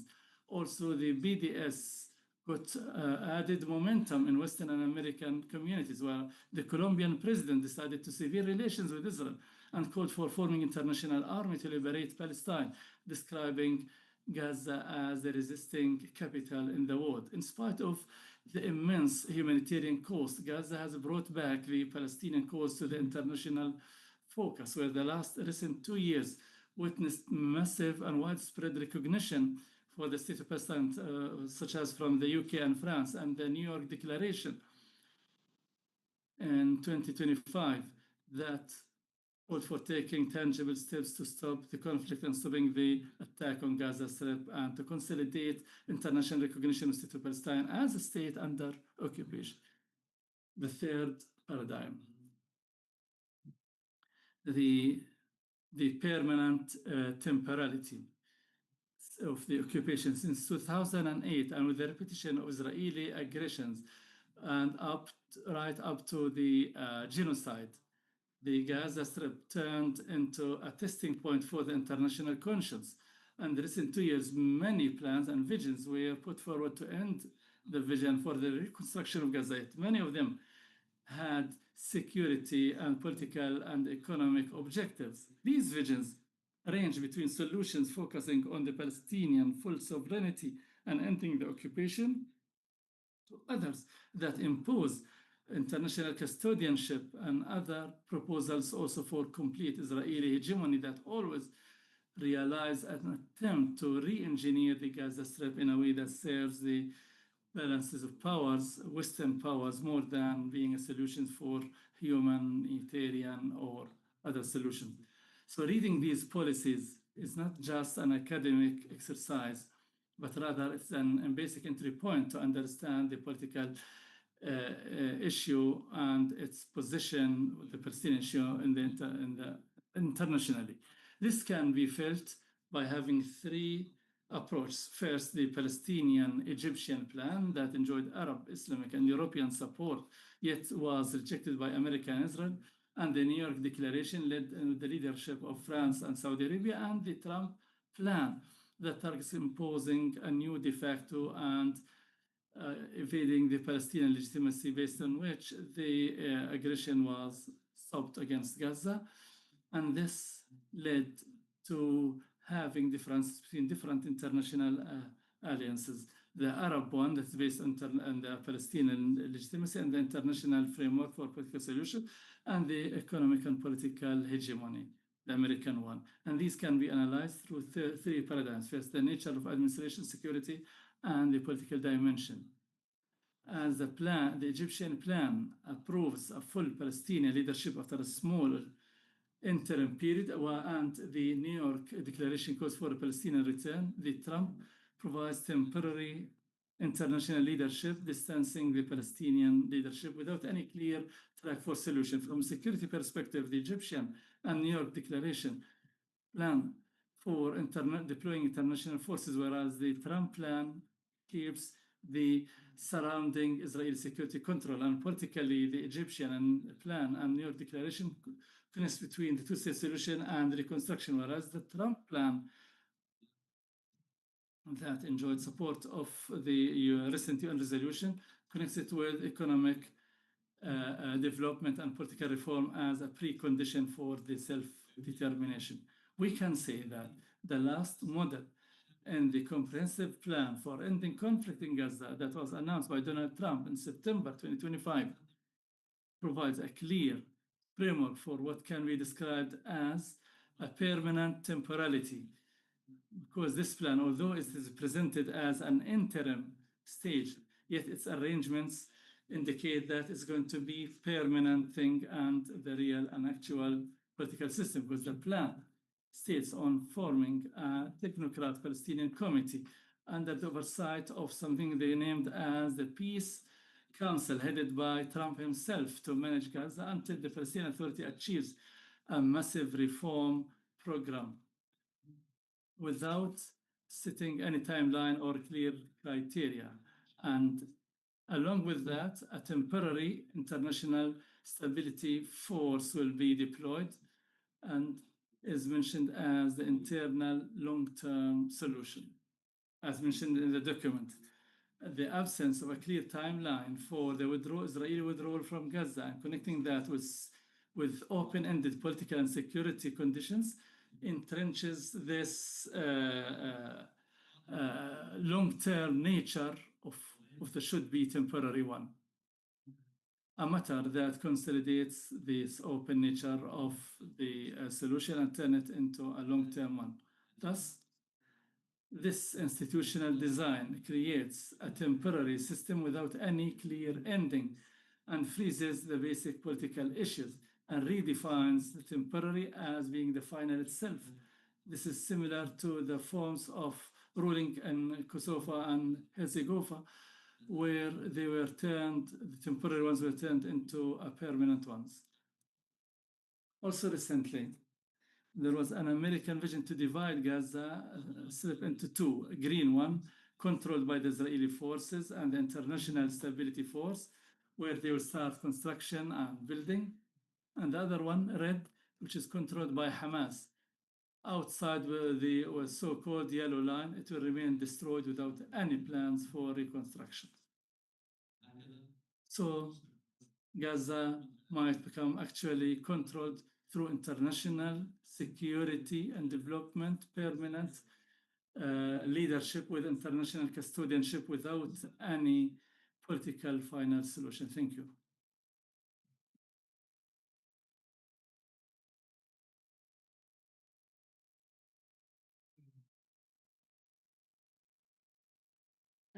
We thank all the speakers. We have around 25 minutes for questions.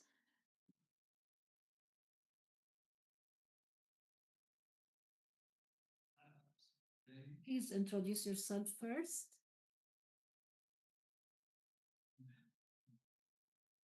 And if anyone has a question online, you can write it. Mohammed Sapa, a researcher, international law. My question is addressed to Ms. Khalida and Ms. Dina Tsai.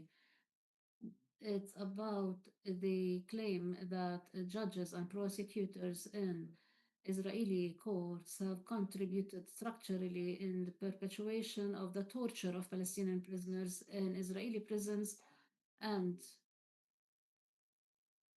as they are presented at their courts by overlooking their complaints and taking their confessions that were taken under duress. How can we speak about individual liability, and how can we use it here?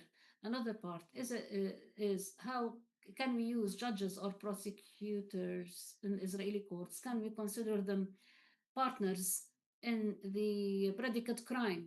Because there's the general principle in the Universal Declaration of Human Rights, which is fair trial, the principle of fair trial or due process, and this is being violated. This right is being violated.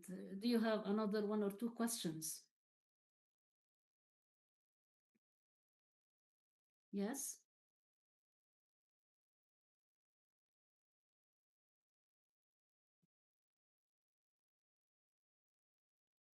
In the back?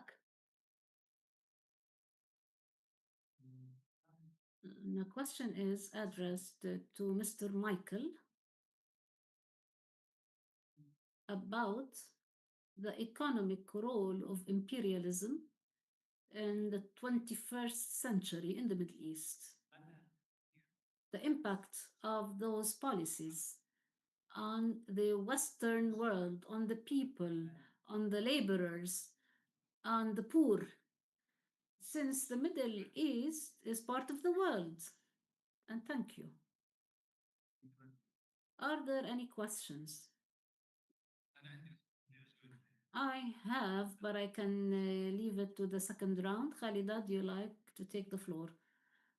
In brief, in response to the question which I understood about the judicial system, I do not want to delve into the details, and I say that it's a judicial system that's based on military orders that are based on the emergency law. I said that the emergency rules or the military orders and even the laws that are being enacted in the Israeli Knesset to address all forms of detention are a cover for the continuing with torture and unfair trials, the whole system of human rights. Not only they are being overlooked,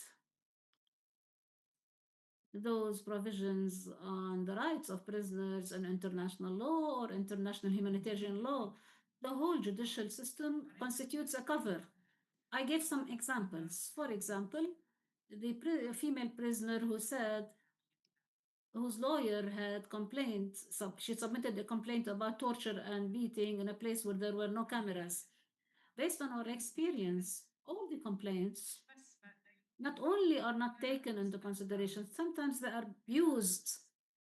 If the prisoner complains, they go back to prison and they are being beaten because they complained, or they face even further difficulties. I believe there's a big issue about the whole system. The whole judicial system is problematic. This is what I can say in brief. Dina? Yes, thank you, and thank you for the نعم question. شكرا. Wait, sorry, I have to turn off the translation. So, addressing the complicity, thank you for your question, because so for international criminal liability, of course, the thresholds for actus reus and mens rea have to be met. And this was a big part of the research that we did for the report for Adamir, where we were looking whether or not this was the case for the judges in the military courts, and we think it is. So the actus reus required is that it's the assistance for aiding and abetting or complicity in crimes against humanity or war crimes. It's not necessary to be present at a crime scene, and you can aid and abet to the commission of an international crime before, during, or after the principal crime. And the threshold that the ICC requires here is that the contributor must have furthered or advanced the commission of the international crime, which we argue is definitely the case for the judges in the military courts. For mens rea, the ICC requires a quite high threshold, not only that you are contributing to the commission of the international crime knowingly, but you have to do it with purpose. So the evidence would have to show that the judges in the military courts act not only with knowledge of the crime, but that they are acting with the purpose of facilitating the crimes of torture and ill treatment of the detainees. Of course, which the ICC would have to determine on a case-by-case basis whether or not these thresholds are met. But in our report, we argued that there are strong indications that this is the case. And regarding your question about the rights to fair trial, of course, this is very relevant. In our report, we addressed several counts. I think there are many things that the military court judges are complicit in, but we focused on specific war crimes and crimes against humanity that we could definitely argue that the threshold would be met. And the right to fair trial is definitely one of them. It's definitely violated because, as Khalida said as well, the justice system is fundamentally unjust and problematic only from the fact alone that the judges are drawn from the IDF. So the legal and the military objectives are fundamentally intertwined. This completely takes away any impartiality or independence of the judges, and therefore it's no surprise that Palestinians are deprived of their fair trial rights. But I'll stop here because I could continue. Thanks. Yeah, no, definitely we can continue. I mean, maybe in a following question. Mr. Michael, if you'd like to answer the question directed towards you. Yes, I think the main point of my presentation was to say exactly what the questioner is suggesting, that behind this disaster, this genocide, this Holocaust against the Palestinians and other peoples in the Middle East is the role of imperialism. Dina said that at one point that the governments have not intervened to stop the torture, the illegalities and so on. It's not a question just of failing to intervene, they have been promoting this process from beginning to end. They have financed Israel to the hilt. They have promoted it. Why are they doing that? Because they gain huge amounts of profits, interest, income out of the Middle East, out of the peoples of the Middle East, through the process of trade, through the using the resources of the Middle East, which are and any group within the Middle East that organizes against that in the interest of the people is being crushed, and the weapon to be used to crush them is to finance the guns and military power of Israel. So it's a process which is connected to the whole imperialist process in the world economy. And the Middle East is just the extreme example at the moment that we have at the moment. We could list many others. And I would add also that there are many rich countries to some extent in the Middle East, like the Saudis, the United Arab Emirates. But are the governments of these countries doing anything to resist imperialism, to resist what is happening in Palestine? No, they are not. They are negotiating, accepting, failing to intervene, to use Dina's phrase, because their interests are also aligned to the positions of US-led imperialism. And that, I think, is the main point of my presentation. We have to remember that it's not this situation, this horrendous situation, is the result of the continual process of imperialist tentacles around the world and the suppression of any opposition to that. And until we break that nexus, until we break imperialist power in the major economies of the so-called global north, this Middle East will not be the last place where this horrendous situation can develop. Thank you. شكرا مايكل. في أي أسئلة أخرى؟ Rahaf. Please give her the mic.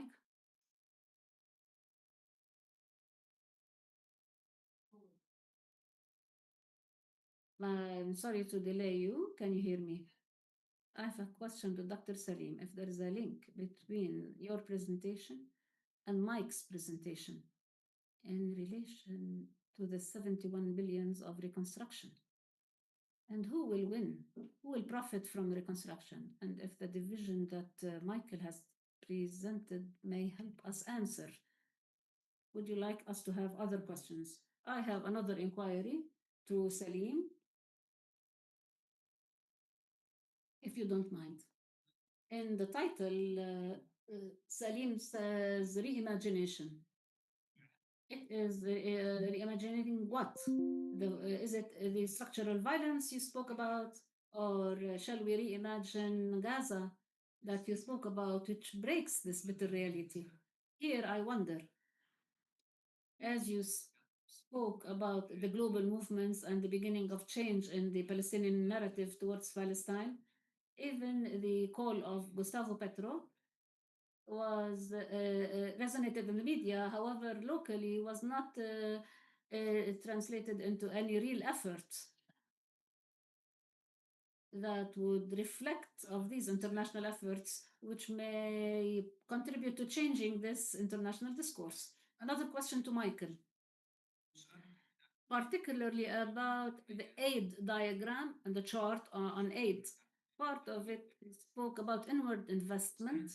My question was, in the Palestinian context, you spoke about aid, humanitarian aid. However, I believe that in other countries, in rich countries, in the oil-rich countries, Saudi Arabia, it is not only aid, it is investment. Yeah. Maybe I misunderstood the chart. I felt that it is important to speak about it. It is not aid, but it's not humanitarian aid, but contribution to investments in the Palestinian context.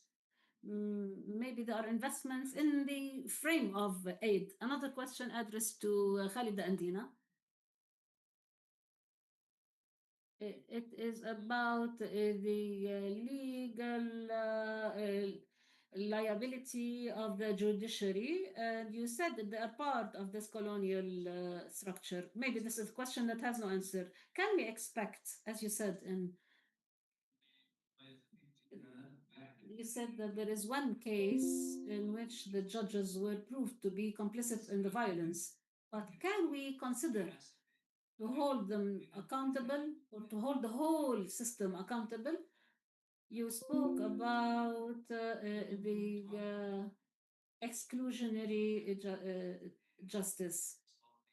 All this system, is it possible to hold it to account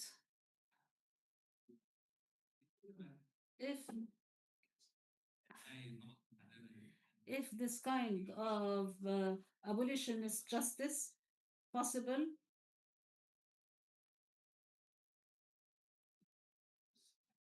Let me try start with question about war. The cost of reconstruction, the cost is around 70 billion, and the cost of war was almost similar. That may give us an idea, the horizon to think that the parties that finance the war are the same parties that would finance reconstruction one way or another, even if the bills are equal. However, the size of spending does not address other dimensions of the cost. There's a big cost. It's hard to consider how we can address them. It is unimaginable. We saw what cannot be seen on the screens. The social cost is something that we need to consider. How is it going to be addressed? This leads me to Basil's question about reimagining. Or what kind of Gaza do we imagine? I believe that any imagining of Gaza outside the context that of how the people of Gaza perceive it is violence. It can be structural violence. It might be technical violence. I mentioned earlier that my presentation is part of a whole academic project. Many of the reconstruction plans are not grassroots plans. They are imposed from above on Gaza people, from research centers. Some of them are American, others are Israeli. Some of them include some Palestinian personalities or Arab persons who would participate, however, in general, except for one plan, which is not really complete, which we say that it is a grassroots plan. Any plan that does not take into consideration the requirements and the needs of the people of Gaza, their memories, their pains, their dreams, which were exterminated. It is a project that reproduces structural violence. If I imagine myself as a person from Gaza, I would tell you, bring me back Gaza that was. Bring me Abu Hasira on the shore. I want the coffee on the corner. I want the neighbor in Shaja'iyya where my cousin used to be, where my family used to be. Can I reimagine Gaza? Al-Shati refugee camp is one of the most beautiful places on the Mediterranean shore, in my opinion. This refugee camp, in which was one of the highest in population density in the world, will it become a Riviera one day, according to Trump's vision?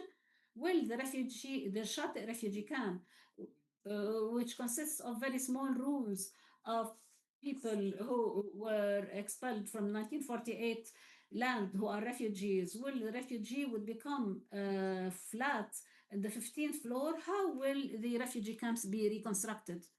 All those plans establish structural violence and engineering violence. The moment we stop speaking about reconstruction in terms of dollars, and we start to speak about reconstruction as reconstruction and reconstruction of people with their memories and with the people, and they have lost many of them. There are whole families that were wiped out.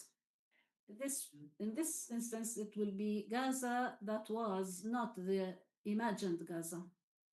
Thank you. Michael, would you like to answer the question? It's rather a comment. Yes, just on the question of aid, you're absolutely right.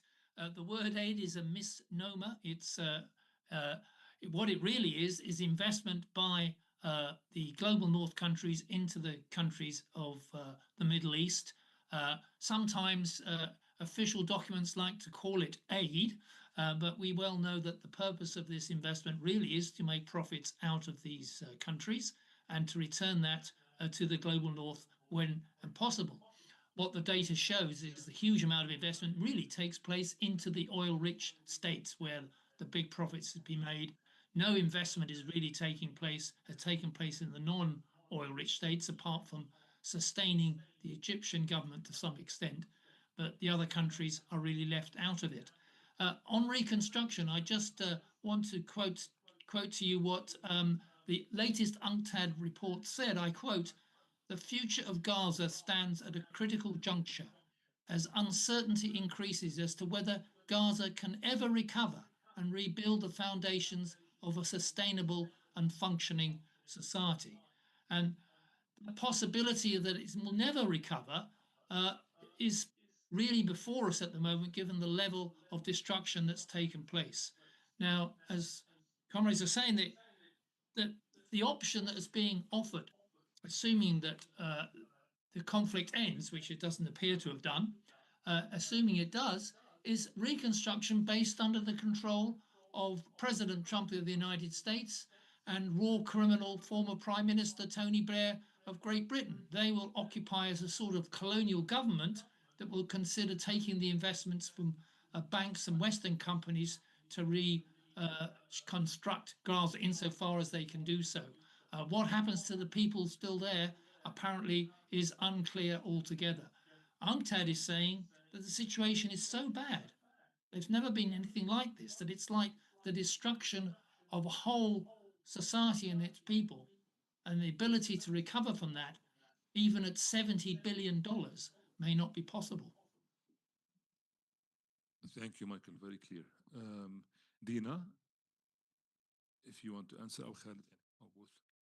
I'm not sure I completely understood your question, but what I can add maybe is that with regards to the possibility of holding people accountable given you know, the state of international law, I think returning to what Francesca Albanese said in her contribution as well, it's not only a question about international law, I think, and whether it suffices, but it's a political question. And that's why in the end I was speaking so much about the third states and their responsibilities and them having refrained from taking any action for what has been continuously ongoing in Palestine, because with international criminal or like individual criminal liability as well, third states have responsibilities, legal obligations. If, for example, these judges would have, if their criminal liability would be questioned, if there would be an arrest warrant, third states would have the duty to localize them, to extradite them. And this comes from like the Genocide Convention, the Convention on Apartheid, and so on and so on. Or even not even treaties, like just general fundamental principles of international law. Again, this is the issue that the third states are responsible as well for sustaining this. And I think, yeah, I don't know. If Oh, that makes sense. Thank you. okay. خالد تحبي تختمي؟ This is the question that is always repeated. It is not about the provisions of the law. We know that the Universal Declaration and the International Covenant on the Civic and Political Rights and the Convention on Social and Cultural and Economic Rights, particularly Universal Declaration, came after the horrors of the World War and included the rights. No one opposes those rights, but those rights are meant to protect the right into life and other rights. We are not discussing the provisions. We are discussing how this system is subject to the balance of power and the colonial powers. And therefore, there is a capitalist dimension linked to the transformations that are happening worldwide. For example, at the beginning of neoliberalism, according to Vid Hervey, he took the Chile as a model, and Pinochet and how we used the massacres were with the accountability. As for the International Criminal Court that is currently taking decisions whether in arresting war criminals such as Netanyahu and Gallant, what were the reactions at the international? Who is holding them to account? Trump imposed sanctions on the judges and on the court. And anyone who makes his voice heard, even to ask for justice. Therefore, if we speak about a strategic solution or a solution that would save this system and would salvage it in favor of the oppressed of the people, you need an abolitionist justice, abolition of the whole system, which is establishing for a system, not only for Palestine, and in my paper I tried to say that what's happening in Palestine is a prototype to what is happening in the world. We saw about the laws. If you look on your mobile phone and you look for more than 1 second on a video that shows, for example, an operation or the house demolition, you will be taken to court. This is the new law. At the same time, we saw in the United States and in France and in Germany that there were laws enacted and people were deported and others were arrested, and they opened the Louisiana prison. I tried to link because it's the same system. Louisiana, go to Ofer and Naqab and Sedetiman and other prisons.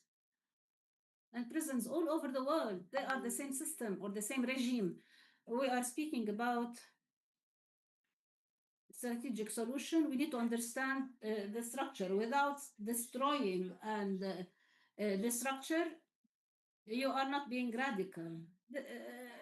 Sometimes we go to the judge. We are convinced in administrative detention. We are convinced that it is a confidential file. You don't even know what's happening. So you take renewals after renewal of the administrative detention. You are fully aware that the system constitutes coverage. You go to the Supreme Court. They are in their full decorum. But you know, sometimes the detained may see it as a chance to see the lawyer, not because he really believes in the justice of the court. If we need, there is a global struggle for change to protect humanity from all the destruction. We need to abolish or to destroy the structure, and there are many forms, most notably to be fully convinced that we Palestinians, we are not living in an isolated ghetto alone.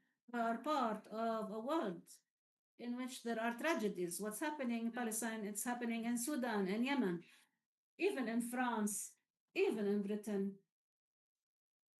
It's all the same. Therefore, it is a joint struggle at the strategic level. Thank you. Thank you, Khalida, and we thank everyone, Salim, Dina, and Michael.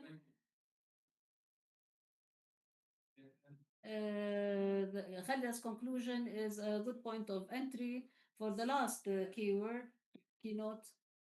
She spoke about the importance of to realize the violent structure, and this will be the keynote address of KJ No on the geopolitical transformations of the world order. Will address those questions. Thank you once again. And now we move to the last keynote speaker for today.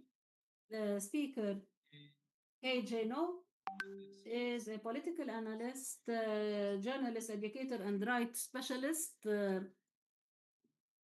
specializing in the geopolitical and political economy of Asia Pacific. In 2024, in a Code Pink Climate webinar, he drew connections between militarism, climate justice, and Palestine, arguing that militarism, including war and militarized economies, is intimately tied to global injustice, including that against Palestinians. In several interviews, he strongly criticizes Western powers for their role in supporting Israel. He frames violence in Gaza as part of a broader US led imperial genocide. KJ, no? Yes, Ron. Friends, colleagues, comrades, I'm honored to be here with you. Thank you deeply for your invitation. If it's okay with you, I'd like to start by reading a few lines from a poem from Korea because it resonates for me here. Please. Has darkness ever been so heavy, so dense and fearful? Just as we are about to be seized with the fear of death, overwhelmed by cold and exhaustion. Although today's world is as dark as pitch, and our hopes grow weak, having lost their way, so long as there is just one chance, glimmer of light, we are not yet finished. I know there is a light in the world that darkness cannot understand. I know there is goodness that great evil cannot understand.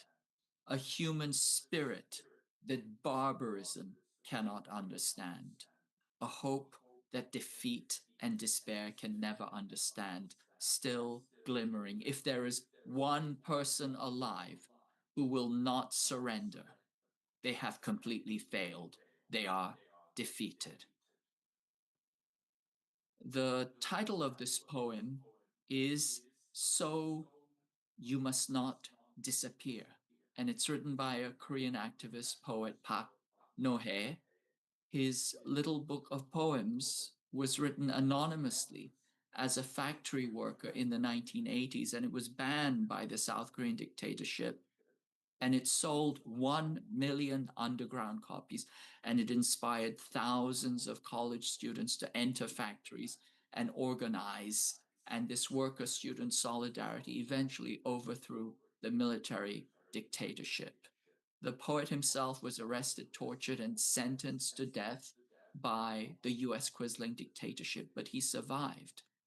And I quote this poem because I want to point out the importance, not simply of language, of poetry, of art, but this undefeated spirit, this sumud, that barbarism cannot understand, that can never defeat the human spirit.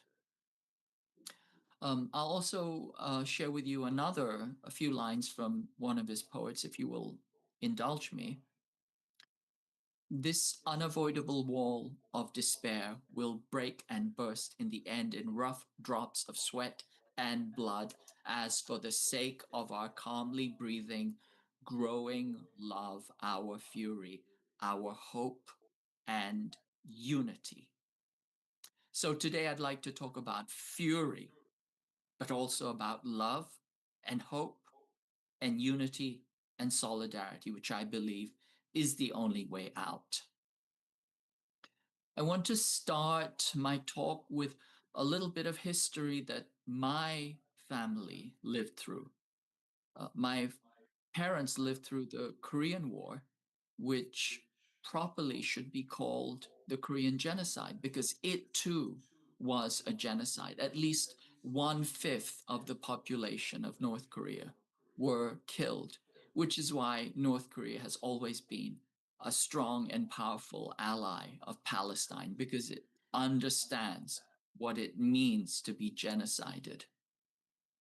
Now, this genocide of Korea was officially approved by the UN Security Council in 1950, just as the partition of Palestine was also approved by the UNGA in 1949. At the time, the USSR had boycotted the Security Council, so the Western powers pushed through UN Resolution 82, 83, 84, 85. And 84 specifically allowed the Western colonial powers to create a unified command under the United States using the flag of the United Nations at their discretion. And when the USSR returned to the UNSC and threatened to veto these actions that were clearly genocidal in scope, scale, and action, the Western powers pushed through another resolution, the so-called Uniting for Peace 377A resolution, that overrode a potential veto and allowed the genocide to continue. So the bankruptcy of the international institutions and international law started from the beginning. And let's just note in passing that Israel has complied with only 2 UN resolutions. UNGA 181, that's the partition of Palestine, and UNGA 273, which is about the admission of Israel to the United Nations. After that, it has been non-stop violations, over 100 resolutions ignored, violated with total impunity. So much for international law. And of course, the West also imposed a two-state solution in Korea, North and South, in 1945, and it didn't work there either. So we understand the nature of international law and the nature of the international institutions and the way that they are manipulated and designed to serve the imperial powers, and the way that they impose impossible choices on the people who are the targets of this violence, or no choices. Once again, one more story from my own family. At one moment during the Korean War, all the men were being taken away to be shot. And my grandmother had to make a decision. In our house, there was a tiny, tiny place, it was a little attic that could hide one person. But she had her husband and her son, and she had to decide which one of these men is going to die. These are unthinkable moments, impossible choices, right? But these are the choices that are foisted on Gazans every single day. Death by starvation or death by shooting. Take your choices. Okay? Leave now or die, or leave and die later. The choice to die or to die. These are the kinds of impossible choices that the West, that US and Israel are imposing on Palestine, to die or to die. And the resistance of the Palestinians to refuse that choice, if only momentarily, is one of the greatest acts of courage the world has ever seen. And the job, the West's job, is to interrupt and to delay and to tackle the executioner as an act of moral solidarity. And it can be done. All of this is well mapped out. We know what the pressure points are. We know what the corporations are. We know which countries are involved in shipping, in supporting, in providing weapons, intelligence, means of death. Just look it up. 19 easy ways to resist the genocide. It's all mapped out. It's essentially targeted BDS and targeted actions. All of this can be done. Now, I don't have to tell you because others have clearly described that Gaza is an imperial project. It's not a single rogue nation with a powerful lobby. It's a single rogue nation that is acting as the executioner and agent and subcontractor to the collective imperial West. The reasons are clear.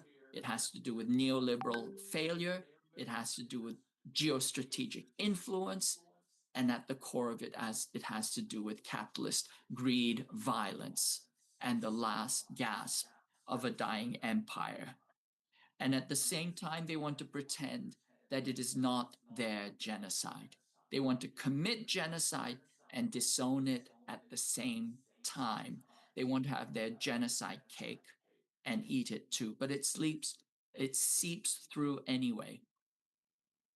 I don't know if you recall this, but there was an American who was harassing a halal food vendor early during the genocide in New York. And he would keep following this food vendor all the time, and he would taunt him and threaten him with deportation and torture. And he said, 5,000 dead Palestinian kids is not enough. Is not enough. Now, who was this crazy person? Was he an insane person? No, he was a high-ranking US diplomat. He was responsible for the two-state solution. And if this is how they talk in public, can you imagine what they were doing and preparing out of the public eye? The State Department didn't even bother to repudiate his views. They gave some things like he does not reflect the ethics, blah, blah, blah, but they didn't repudiate his views. Let's think of Madeleine Albright. When the US journalist Leslie Stahl asked her about the 500,000 dead Iraqi children caused by US sanctions on the news show 60 Minutes, Madeleine Albright said, and she didn't think very hard, she said, I think it was worth it. I think it was worth killing 500,000 Iraqi children. What could justify something like that? But she didn't even have to think about it. So we have to remember the logic of empire. Genocide is not the exception. It's not an accident. It's not something that reluctantly happened because of some lobby or some rogue politician or some rogue state. It is the norm for imperialist colonialism. In fact, it is the structural mandate of capitalism. Capitalism kills. It kills women, men, children, elderly. It kills entire peoples. Over 3 billion since the Industrial Revolution, according to one conservative calculation. And when it's not killing humans, it's killing hope. It's killing justice, logic, reason, and yes, even imagination. Remember Margaret Thatcher's mantra? Tina, there is no alternative. The 0 degree of capitalist oppression is to suppress the capacity to imagine other possibilities, to imagine the possibility to resist. They want you to surrender, submit, give up.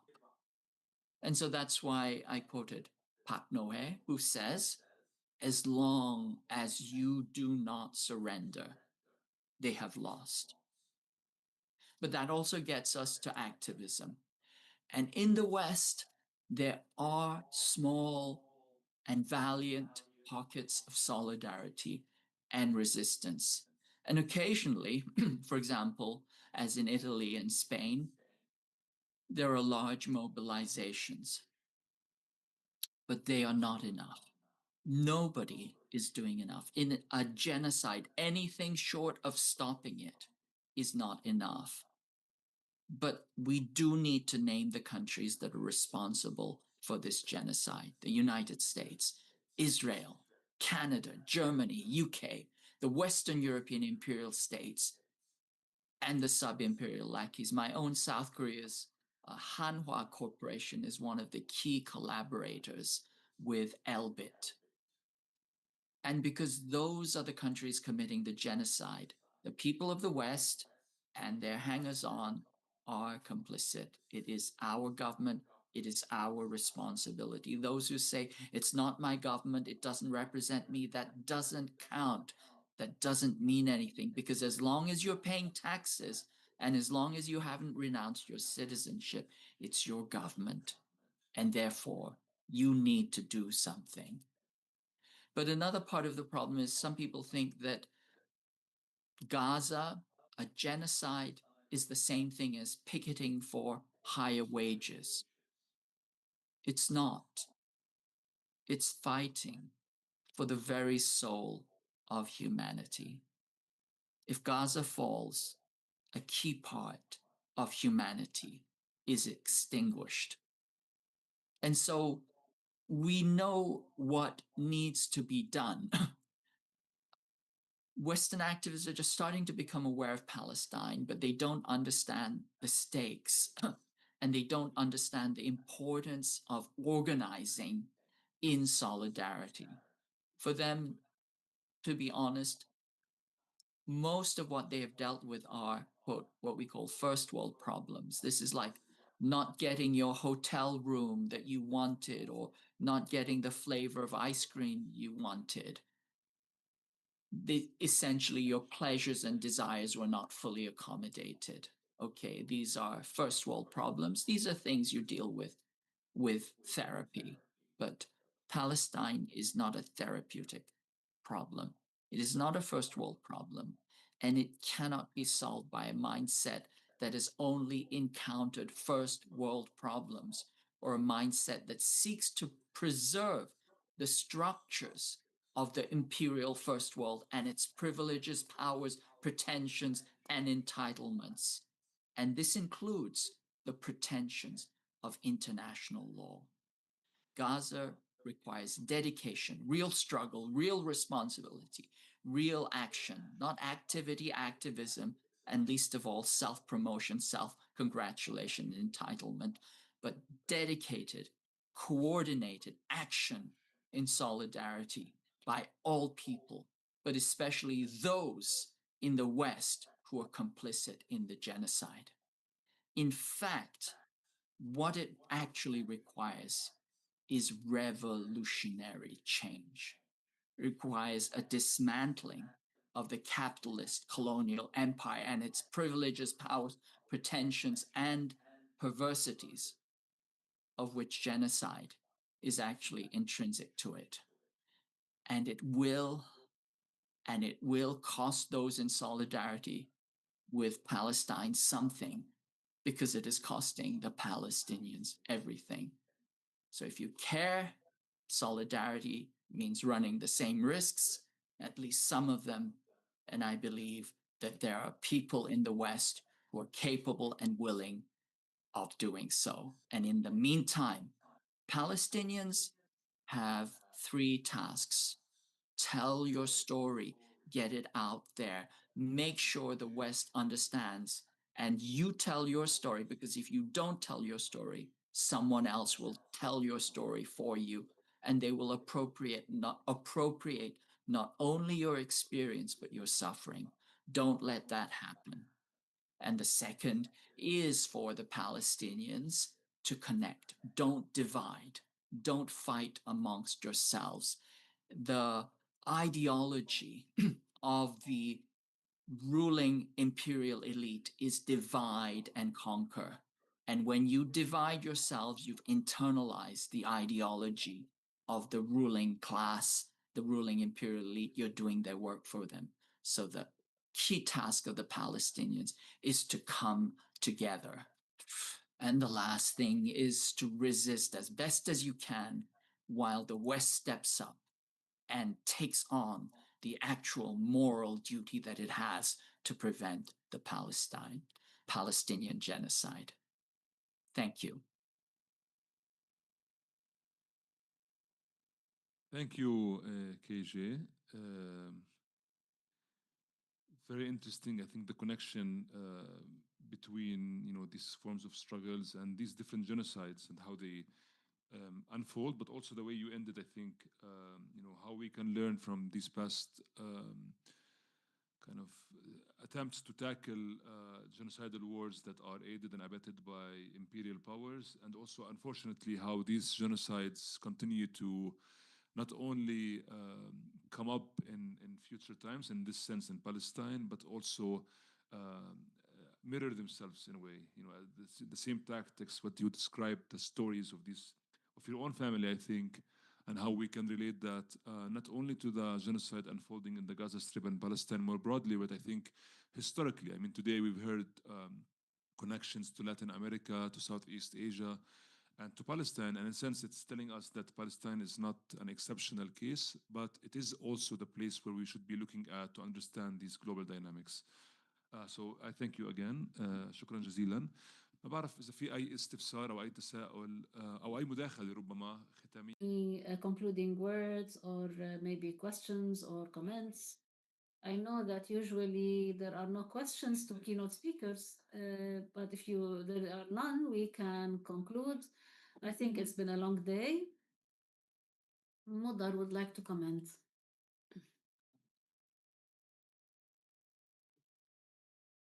KJ, thank you. Thank you very much for taking. I know you woke up very early for us, and